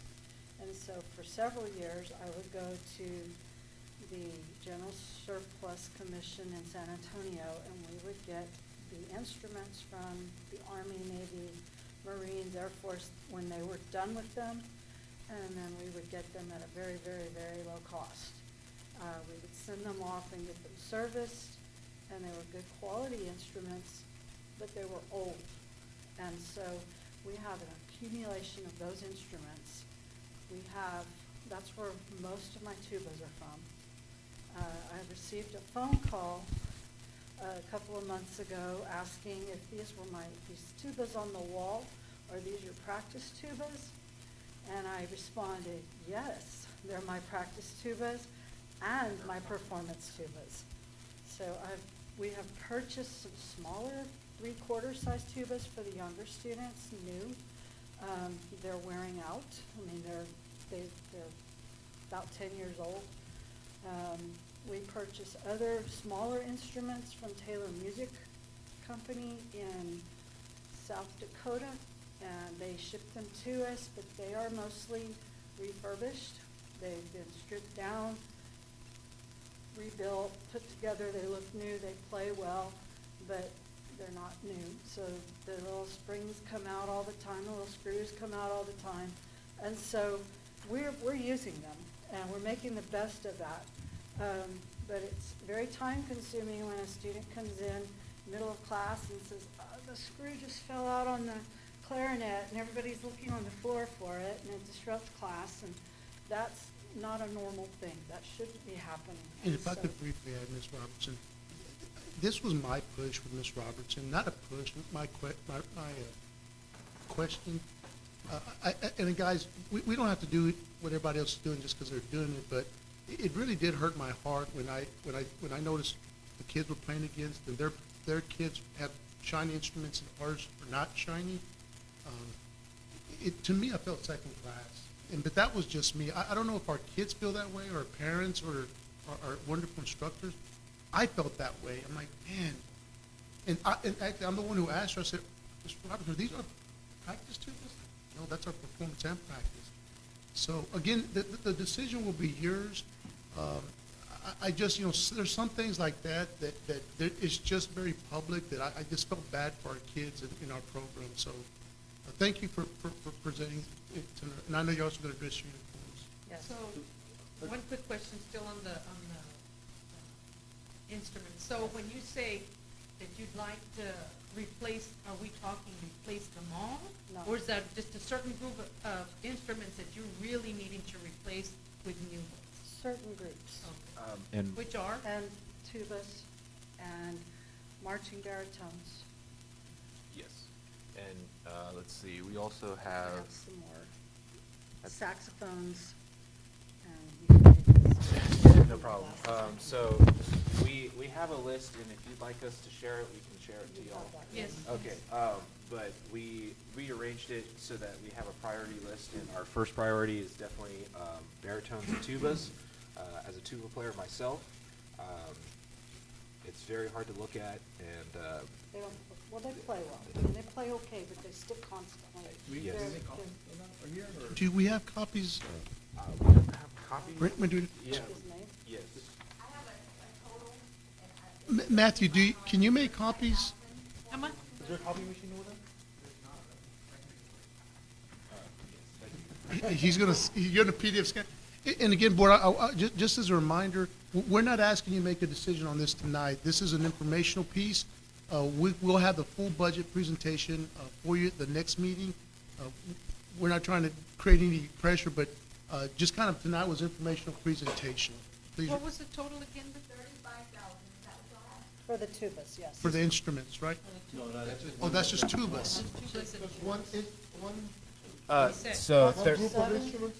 that's gonna be for 5 tubas at $7,000. Full-size tubas. A new one, that's a pretty good model for high school, is about 8,000. And, we're just trying to go a little under, with, a little different brand. Get a bid. Yeah. Get a bid and see if they And- can get it And, for and that. let me ask you something, so, in doing away with the old, do you get anything for them if you recycle, turn them No, into but a those- company that those- recycles or refurbishes? There is a company that will come and pick them up, and they'll give you maybe $200. Really? Yes, and then they'll strip it down and they'll redo it and make it look beautiful again, and then it'll still stick because it's worn out. But, what we could use those for is practice tubas, the kids could take them home and keep them at home. Another interesting way to increase visibility in our music department is right now elementary music. It's a little bit lackluster, in my opinion, and we could use maybe those practice tubas to bring it over to the elementary school, have a more early connection to music. I was very surprised that we didn't have an elementary music teacher, and we're trying our best with just fifth grade band. So. So the number she gave us, what was it, 30? 35,000. For That's tubas. just for their tubas, what I understand, not including the staff and that. And Is that correct? and Yes, I just for tubas. think on there on the suggestion it says we can go for 3 because currently we are looking at, an increase of 3 students already, and so it would be 3 for a certain year and then 2 for maybe another year. We can split it up, but it is a big deal to us.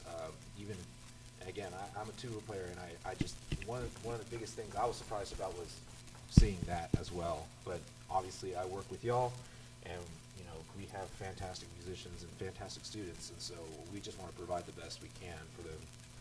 And we appreciate that, too. No problem. On another note, Ms. Robertson, and I think I talked to Dr. Costa about it last week.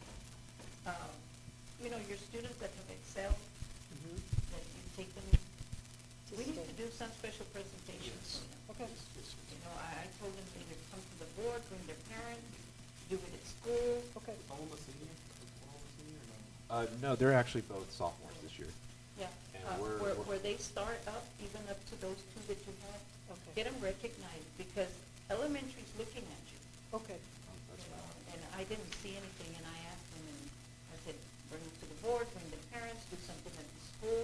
Okay. Yes. I will definitely get on We that. would love to, no problem.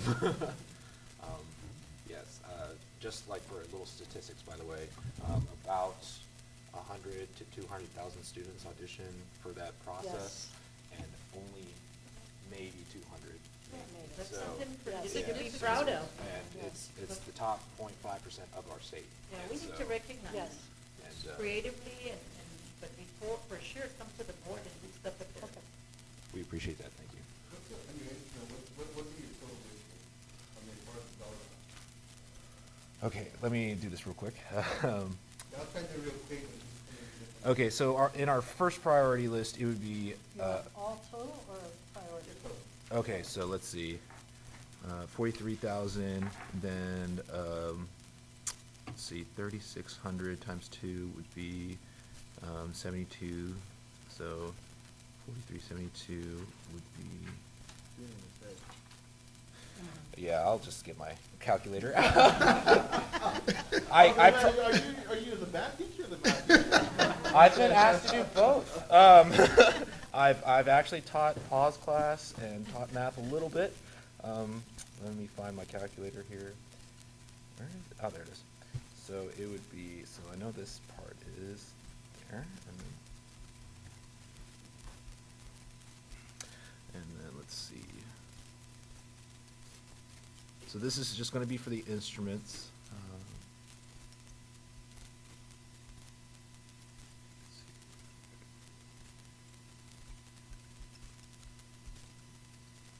Do we have a line item for budget for the Yes, sir. Can you access that, can you bring the band line item? By the way, for our new instruments, through all priorities, it would be $91,200. Yeah. Well, I just wanted to give you the exact amount. It's your turn to round it up for me. So, High school, say that again. from high school. 6 through 12. 6 through 12.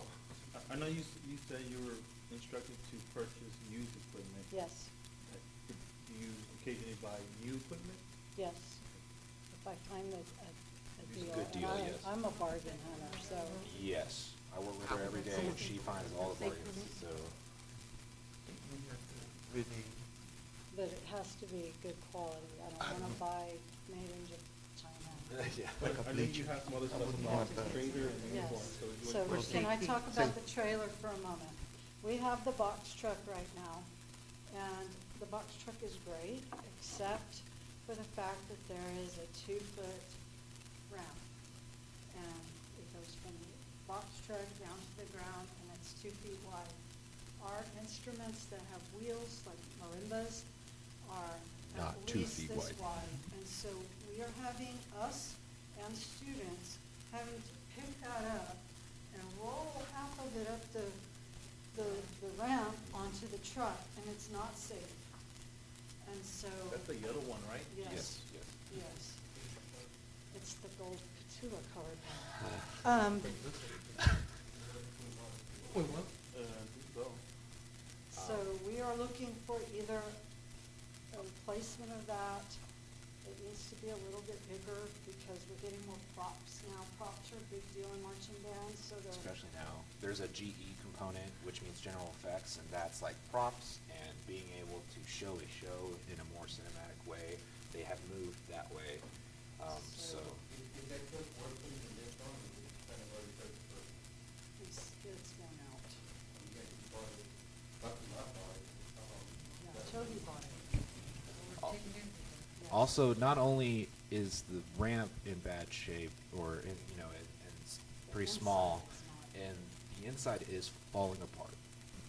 It's well worn. Yes, and we have reported that to transportation. If we buy a trailer, do we have to pull it with? School vehicle. No, but do we have a truck to put it with? Did we buy a trailer? Did you really go for a truck? No. I'm open to anything as long as it has a ramp that I can push that thing on. Yes. Because I'm thinking about those long trailers that have a Yes. lower Yes. floor. Right. Yes. So you drop the thing down, it's easier to get on and off, and it has the side axis.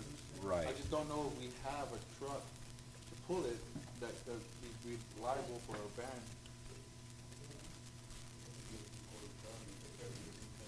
That's what I'm asking, I don't know if we have one. That would be like the ag truck.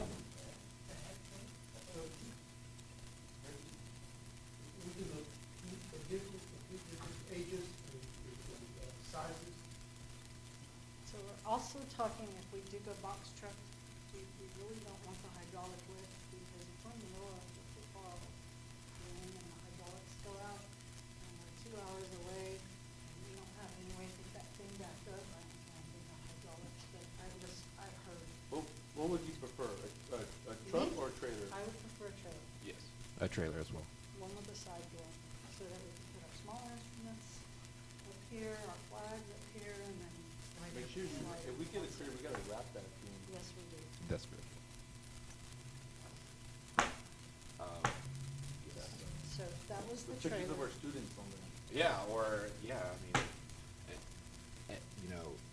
it's a big thing that we can use, and we will be willing to not only just, help out with band, but, the box truck has been used to help out with supplies Concession and stand. concession stands. We will still do that, Yeah, or by all means. by all means, but we are asking for that because, I don't wanna say that we had to hinder our show because of the 2-foot wide ramp, but I was never gonna bring a full-size marimba with that 2-foot ramp.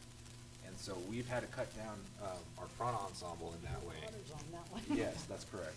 And so, we are really pushing for a trailer. I mean, like you were talking about with the tower, those are really good ideas that I think would be cost effective, but the trailer is actually more non-negotiable in our opinion. Have you priced them? Have you looked at some? Yes, I haven't gone to see them, but I have looked online, and I got a quote for, I believe, 20,000 for the big 28-foot trailer. Oh, no, trailer, right, Trailer right. with the side door, with all the bells and whistles, the lights inside. Like a 2-axle trailer? Yes, Movement or it was flat, it was not a gooseneck. Flat. Sorry? We'll buy them more.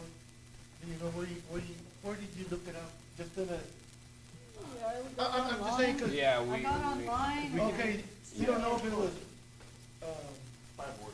Biennium. I- That window that the school uses to purchase stuff. I'll get on that. Yes. You don't know. They might be on it or they might not. We'll certainly look on there, Yeah. and just a 30-second explanation. The buy board is a situation where any vendor who sells any product under the buy board has been vetted by the state of Texas to have guaranteed lowest price, and because of that, we don't have to go out for bid. We can buy it directly. Okay. And that's Mr. Torres's point. It's an excellent one because it'll speed up the process and it'll give us a guaranteed lowest price. We appreciate that advice, thank you. I'll start looking We right. we just want we need to know the size and Yes. what are we looking for? I think the safety factor on the people ramp, I know it's talking about, and then on these, the kids go over and fall off the side. Which easily can happen, and someone pushing and then someone walking backwards. Right. And it's really hard for me, like, at my old school, we would do things like loading crews, where we would have a kid-centric loading equipment people, and, you know, we would give them a little special reward for doing an extra bit of work, but I don't even feel comfortable doing that because it's so unsafe. I mean, I'm in there trying to Tetris everything because I just do not want any child to be hurt here. So, again, like, this trailer, to us, I think would be much more important. How many feet is the box that work? Second? How many feet is the box that work? How long is it? I think it's 22 or 24. I think it's 22. With the equipment we will be using for this year's show, it's going to be filled. And if anything, we were actually kind of worried that we might have to have kids bring their instruments in the buses and stuff, and there's not enough space in the buses either, so. What would be priority one? Priority one is the trailer. Yeah, the trailer. Okay. And I just think you don't wanna, cause obviously the trailer's not gonna be as tall, right? yeah, So that's for your another thing props- we're worried, yes. For your props, you're just gonna have to make sure they get folded down or something, or? They're adjustable. Not only they're adjustable, we've been putting them on the sides for now. So like height-wise, we're not really worried about. We're worried about more length and trying to get a little bit more. I'm just saying that we're gonna foot get space. a nice, long trailer, Right. and we wanna get a good one for you guys. And we're probably gonna have to get a truck, or maybe to pull it. And if we get it dually, you're more than likely gonna have to need a CDL to drive it. I'm actually, so this year I understand, He's working on it. this year I understand that I haven't got the CDL. So this year I would ask for somebody who can drive it, but next year I would start trying to drive it, yes, sir. Because it is under my contract, I will get that as quickly as possible.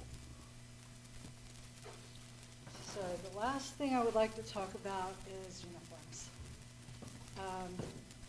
This year we've just finished was the 6th year of those uniforms. And so next year will be a really good year to update them. But to do that, you have to put it in this year's budget because you have to pay for it in advance. And we have to start working on that in March, February or March for next year. So, that's the other caveat. Yes. And what we're looking at is they have all these new types of uniforms. They used to be all these big heavy wool things. They are so hot. And I just can't put those kids in a uniform. 115, 110 degrees out there. So they make these, you buy these special shirts, and they have a design on the sleeves. They're like ombre, they're like, dark maroon, they go to a gray or something. And then they put this overlay on top of that, and it looks exciting and new. I don't know the prices yet. I just looked at them the other day, so I have to inquire. But they can't be as much as what we paid for the last set of uniforms, I don't think. But What did we pay? Do you remember what we paid? $54,000, And that was 6 years ago? yes. What's the average lifespan for the high school band uniform? Average. So these days, it's actually about 3 years, 3 to 5 years. because the materials have changed now. And so, at most schools, they will change it out in 3 years. With that overlay option, another option that could work out is if we bought the shirts as a band shirt instead, right? It would double as a band shirt. We would do a fundraising activity for that. I mean, not a lot, but, right? Sorry, excuse me. $65 each. Right, sorry, excuse me. No. So, but, if that was a possibility, we could try that as well, and, working on the overlay. Yes, ma'am. I do have a question. How doable would it be to be able to put them on some kind of a cycle? Whatever the greatest need is this year, put that as your priority, and then cycle through whatever the next year and so forth, to where eventually you get all the things that you need, and it's not gonna be all at one time, and Yes. where the tag price is so. The thing is, like the instruments, you're not gonna ask them for every 3 years. No. No, but you put them on a maybe a 5-year kind of a cycle, to where you kind of filter through, okay, what did we have, when were these bought, and then kind of filter through them that way. Because, I mean, when you look at all this, it's pretty significant. Yes. Absolutely. That's not only doable, it's wise. The different districts have different cycles for the replacement Yeah. of all equipment, to include band equipment. Where my son went to school at Churchill, they had a 1-year refresh. They just went new every year. They just have that's a different kind of, right? Waxahachie ISD and their band programs, their budget is crazy. And then you have others that stretch it a little bit longer. My understanding is we've had a refresh cycle, just like for technology, but we can certainly look at, revisit what our refresh cycle's been. And I did ask, and again, I do appreciate Mrs. Robertson and Mr. Getch being here, because I just wanted y'all to get a picture. And then I did ask them, hey, again, be prepared to do high priority for this year, potentially something next year, and then following, so it doesn't hit all at once. And that way, at the board's will, we can give the board some options on how to proceed. But with that, as we move forward again, on the 12th, hopefully everyone's available. I will check everyone's availability for the 12th or the 19th. We'll revisit this, and then we'll bring you a schedule, a proposed schedule on where we've been and where we can move forward on priorities and refresh cycles. I think that would, and it would benefit you guys as well. You get the things that you're wishing for, and at the same time, the school is able to do it in some kind of a cycle, to where, you guys eventually get what you need. I mean, obviously, the need is there. I think it motivates our children. That's like I was asking them about recognizing them. Okay. You have connection at the paper. Mhm. Oh, we've They're been, in the paper. yeah, they've been recognized that way, but, We need to yeah. emphasize it a little bit more. Will they put it on our social media? Yes. Yes. Ms. De Hoyo helped us out with that, right, correct? And on our Dallas trip Yes. from last time, so Yes. we try our best to, Margaret. yes, Mario, that's right. So, Mr. Getch, Mr. Robertson, thank you so much for being here and giving us a breakdown. Thank you. Appreciate it. So you said, you mentioned 12. What, Yes, sir. My recommendation, and we can sort it out here now or in a moment. My recommendation, if the board's available for a follow-up on July 12th, and then the 19th is our regular scheduled one. So the 12th, we'll continue to clean up questions and give you a little more detail on where we are with the budget. So if everybody's available on the 12th, that would be a good date for us. We can do it later on that week. Yes, sir. Yes, sir. If this body corporate's available. Might not be the 19th, unless we're gonna do it Zoom. I will not be here. Me neither. 19th? On the 19th, I'll be out of state. For the whole week? Yes. No, yes. I'll be out of state also. No, I'll be back on the 21st, or I leave on the 16th. So what we can do is move the 19th to the 26th, if it helps the board out. Yes, ma'am. That work? That will be our regular night, yes. Yes, ma'am. Is the 12th work for everyone? It works for me. Okay, so then we will plan on July 12th, and then we will move the 19th to the 26th. Perfect. So we're not gonna have the regular meeting on the 19th? Is that I'm not okay? gonna be here, he's not gonna be here. He's asking if it's okay with everybody, we can move it to the 26th. Does that work for you, sir? And we'll send a reminder of the 12th So and the the 12th and the 26th. 26th. Yes, sir. The 12th council No, No, 12 we're is a good. special board meeting at 6:30. and the 19th council. Yes, the 19th council. Thank you. Thank you.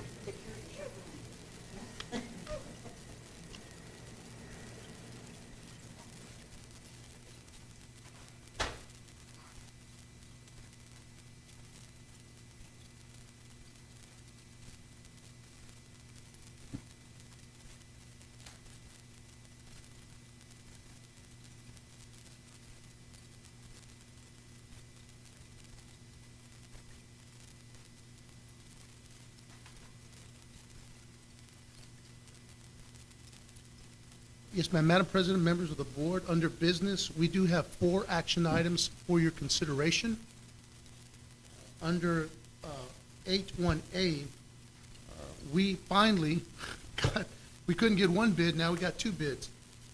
The first option for your consideration is the truck that had over 210,000 miles and is already out again, and the transmission is out.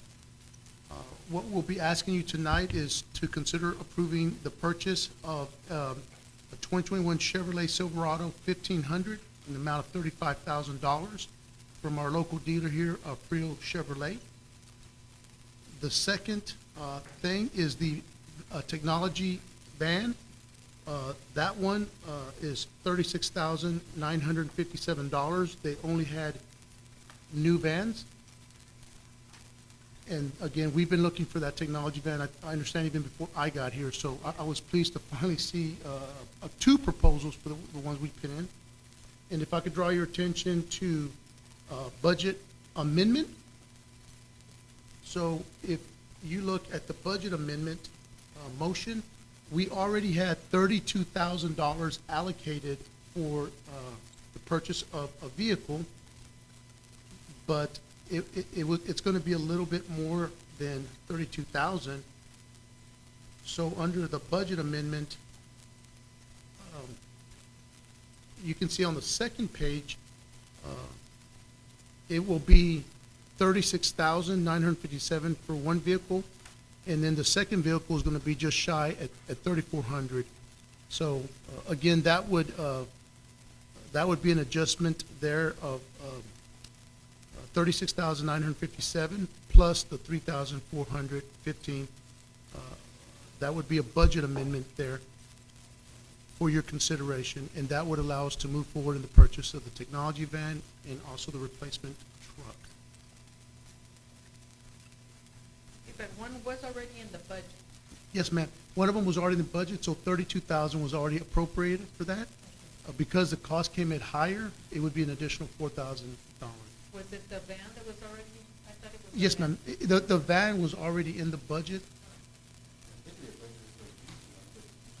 Yes, sir, and we've tried that for a while. As y'all know, we've been trying to find that even before I got here, and we just hadn't had a lot of good luck on that. Nobody would bid on it. Yeah. Nobody bid on it. Well, I'm glad we're going with real, local. The way that they was bid, remember they wanted a piece of it, Made it hard. they already not found it. Yeah, and I'm glad we're going with local, Yeah. like in the parade and stuff, they really go around. So we would need three action items, the truck, the van, and then the budget amendment. And to do one individually. Yes, sir, yes, ma'am, we would do them individually. So do I hear a motion for the vendor of the purchase of new vehicles? I move to approve the purchase from Trio Chevrolet, the vendor for the purchase of a 2021 Chevy Silverado 1500 in the amount of $35,415.18. Second that. Motion's been made by Ray Aranda, seconded by Frank Torres. All in favor? None opposed. Motion carries. I haven't seen it. Yeah, it's true. Saw it a few months ago. It's still there. Is it? I haven't seen it. Yeah. See why not? I know we're trying to get on something. Next, we have approved the budget amendments. We still need one more. Oh, I'm sorry. Do I hear a motion for the ban? I make a motion to approve Trio Chevrolet as a vendor for the purchase of a 2021 Chevrolet Express 2500 van in the amount of $36,967.04. Motion's been made by J.D. Rodriguez. Second. Seconded by Kay Smith. All in favor? None opposed. Motion carries. Next item is approve the budget amendments. Now we gotta pay for it, Brian, so I make a motion to, adjust the budget amendments as discussed and increase the function 34 by $3,415.18 and increase function 53 technology by $36,957.40 for a total of $40,372.22. Motion's been made by J.D. Rodriguez, I'll second that. seconded by Juanita Alvarez. All in favor? None opposed. Motion carries.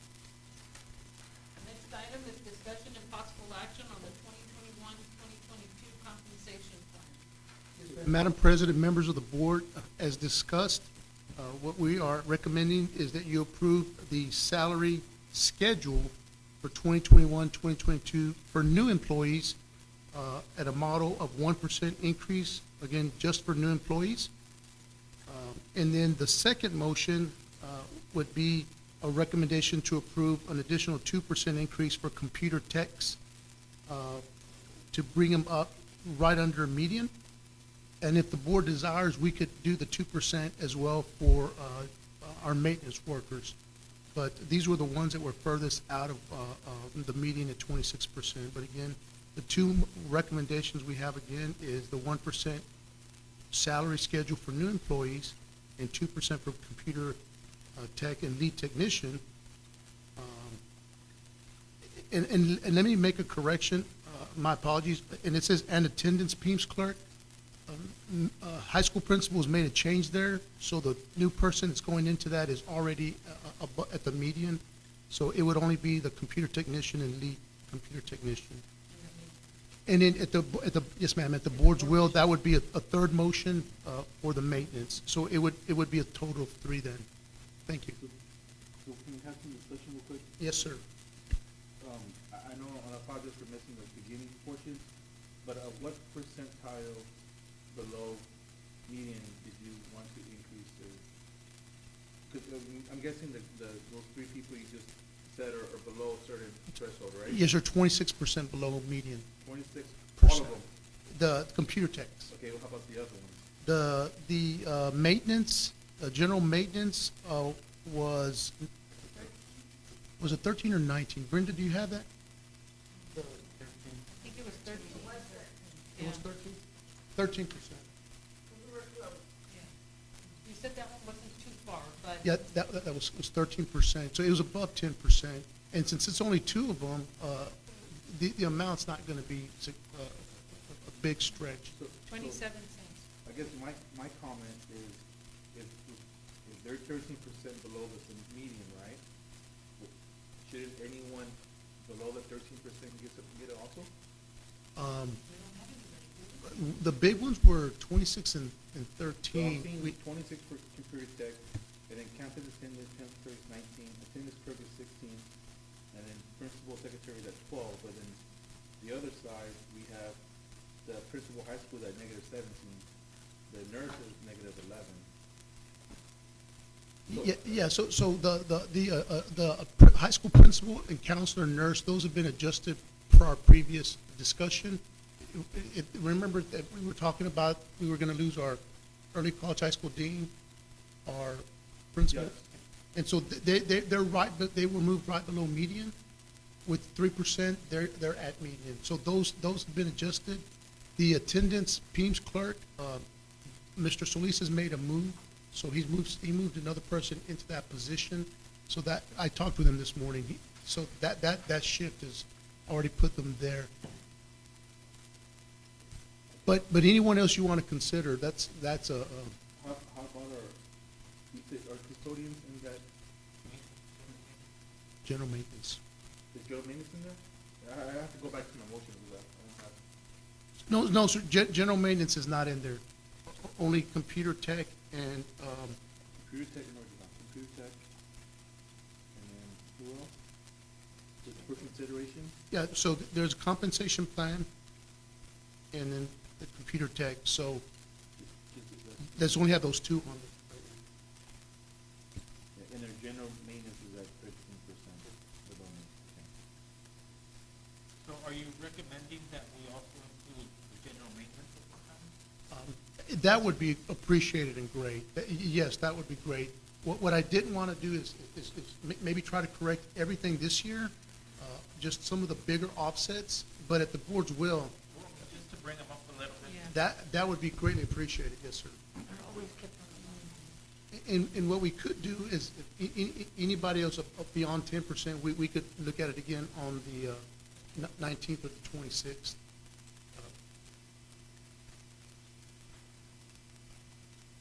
This year's list right now is to increase the 2% increase positions, disappeared positions, and, Yes, sir. And then we could revisit the other ones as Mr. Rodriguez has stated, and appreciate it. So thank you.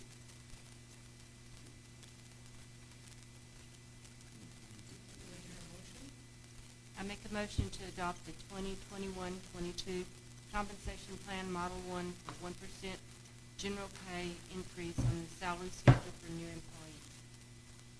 I'll second that. Motion's been made by Kay Smith, seconded by Frank Torres. All in favor? None opposed. Motion carries. Next motion? Sorry, but we also have, were we gonna include the 2% increase for computer tech? It's separate, It's yes, sir, separate, separate it's motion. That's what I'm separate. saying, yeah. It's just we don't, the attendance clerk and Penis clerk has already been adjusted. Yes, sir. Or been Well, taken. the person's, he has switched positions, so the person going into there is already at the meeting, But only at high school. only at the high school, correct. Okay, I feel bad because I wasn't here in the beginning to secure your first part of the presentation, so. And we can certainly revisit it on the 19th or 26th, or as board wishes. I just don't want to, I'm all in favor of compensating our employees, but, they can be average or above average, but I just want to make sure we don't miss someone. And my recommendation is I do a brief again on the 19th or 26th and give you consideration for everyone that's beyond the 10%. Below. I mean, below, yes, sir, yes, sir. Below average. And again, I wasn't trying to exclude anyone. I was trying to get the ones that were furthest out. I get you. And then maybe next year, keep adjusting instead of just doing it all once. But at the board's will, that's appreciated. And I know we talked about the deficit budget and stuff, but you know, I would like. The amounts are not big, like with the computer text, the cost for the whole year is gonna be like 8,000. I'm just saying, like, instead of shooting and trying to bring our staff to average or median, you know, why can't we just try and have a goal to set them above average? And instead of just trying to catch up, you know, be ahead of the game, people catch up to us, instead of us trying to always catch up to other people. That would make us a lot more competitive. I'm just saying that, you know, that if we can have that as a So goal. we gotta have total numbers. Correct. And as far as like you just said, what Mr. Brett Wilson, what he the total budget from, if we went from 2% to 5%, we need to know that. But we're kind of shooting in the dark here. We have no idea what type of deficit budget we're looking at. We don't. Whether it's 100,000 or it's a million, you know, and, I mean, I'd like to have all this information before we go to really increasing anybody's pay. I mean, or even our two instruments that are back leaders, we prioritize. Absolutely. But I get it. I know you're just trying to, the people that are farthest out from even the average in the area, you're trying to bring those up just to catch them up a little bit. I get that. The budget approved and, I mean, if we're not that far behind, before approving the final budget. Once we have a more secure number, it'd be easier for us to be able to kind of tailor that, increase or those adjustments. But right now, it's like Renee said, we're shooting in the dark. We really don't know other than what he's just now presenting to us. But that can always be adjusted. And I know this is not your fault, but this type of study was done a while back, and we just did that amendment, or the 3% last 2 weeks ago. It's kind of throwing me off when I'm seeing numbers, but knowing that those numbers are wrong, because you just passed an increase. But you should be able to have that All that's gonna be included in the next. meeting. Yeah, correct. And not to make any excuses, and it's not even, we have a new business manager. Even if Pam had been here. I get it. One of the biggest challenges that we're facing is we're under the new position management control software that Region 20 rolled out under the new Ascender. Used to be called Texas, now it's Ascender. We are the only district in Region 20 using it right now. Isabel sometimes has been on the Zoom or phone with them for 2-3 days in a row because they haven't worked out all the kinks. So we're very close to finalizing that. That's really the biggest holdup. That's the biggest piece. Until the position control is set with the right amounts and numbers and experience, everything is just a guesstimation or estimate. But because we're where we're at now, we're anticipating Monday we should be done with that. Just so that I understand, when you say position management, what does that mean? So essentially, putting everyone in the position they're at. This person's a teacher, maintenance, athletic director, wherever their position is. What is their current pay? What is their new pay? And what does that impact the total budget? Okay. Because it's a brand new software and program, That's hard to manipulate. It's hard right to now. They're manipulate. learning all that stuff. It's they're new. even not, Region 20 is not even caught up. The benefit to us, guys, is this. We are way ahead of everyone else. In Region 20, of all the districts, most of them are gonna use Ascender. We're the ones they asked, "Yeah, we want y'all to do it." And here's why, 2 reasons. One, they just like us. They really do. They like us. We not only use a lot of the products from Region 20, our staff is real responsive to feedback, particularly Steve Lozano, Isabel, Pam. They're real responsive to feedback. In other words, when they're asking, how's this working? What do we need to change? They respond quickly. So they really appreciate that as they're trying to roll this over. As districts roll into this next year, they're gonna have to go through the training and all that. We're already gonna have it done and mastered. This is one of those times where we're not following, we're leading. And unfortunately for us, it slows down the process now, but it's gonna get us way ahead in the future. But I can see his concern. I mean, we're trying to figure out where we are and have some really solid numbers, and right now, we're just kind of not there yet. We're getting close. Yeah, but the idea is good. He's trying to get everybody pretty much, you know, where they need to be, and that's fair. Or above, exactly. So as long as we're considering that and we're kind of inching to that goal and we're taking all that into consideration, I think that's great. Anybody else? Not? Do I hear a motion?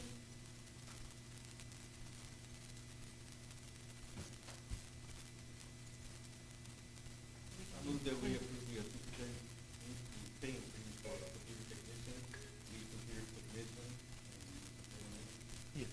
and then, Motion's been made by Renee I Alvarez, second. seconded by Kay Smith. All in favor? None opposed. Motion carries.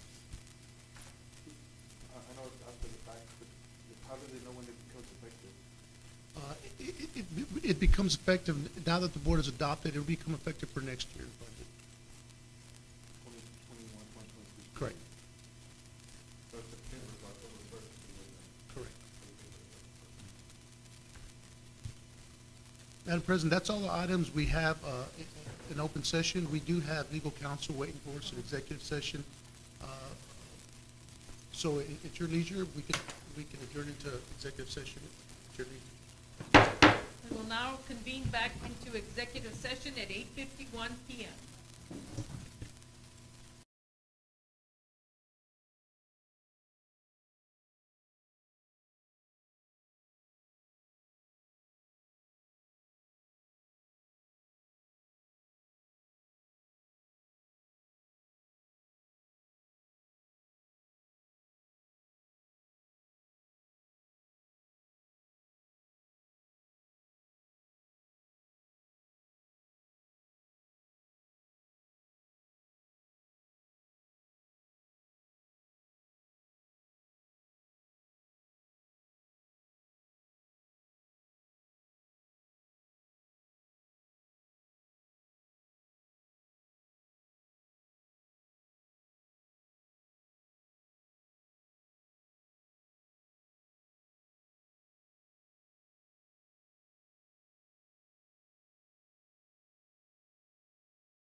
now reconvene back into open session at 9:45 PM. At this time, do I hear a motion? Motion's been made by Renee Alvarez, seconded by Kay Smith. All in favor? None opposed. Meeting adjourned at 9:45 PM.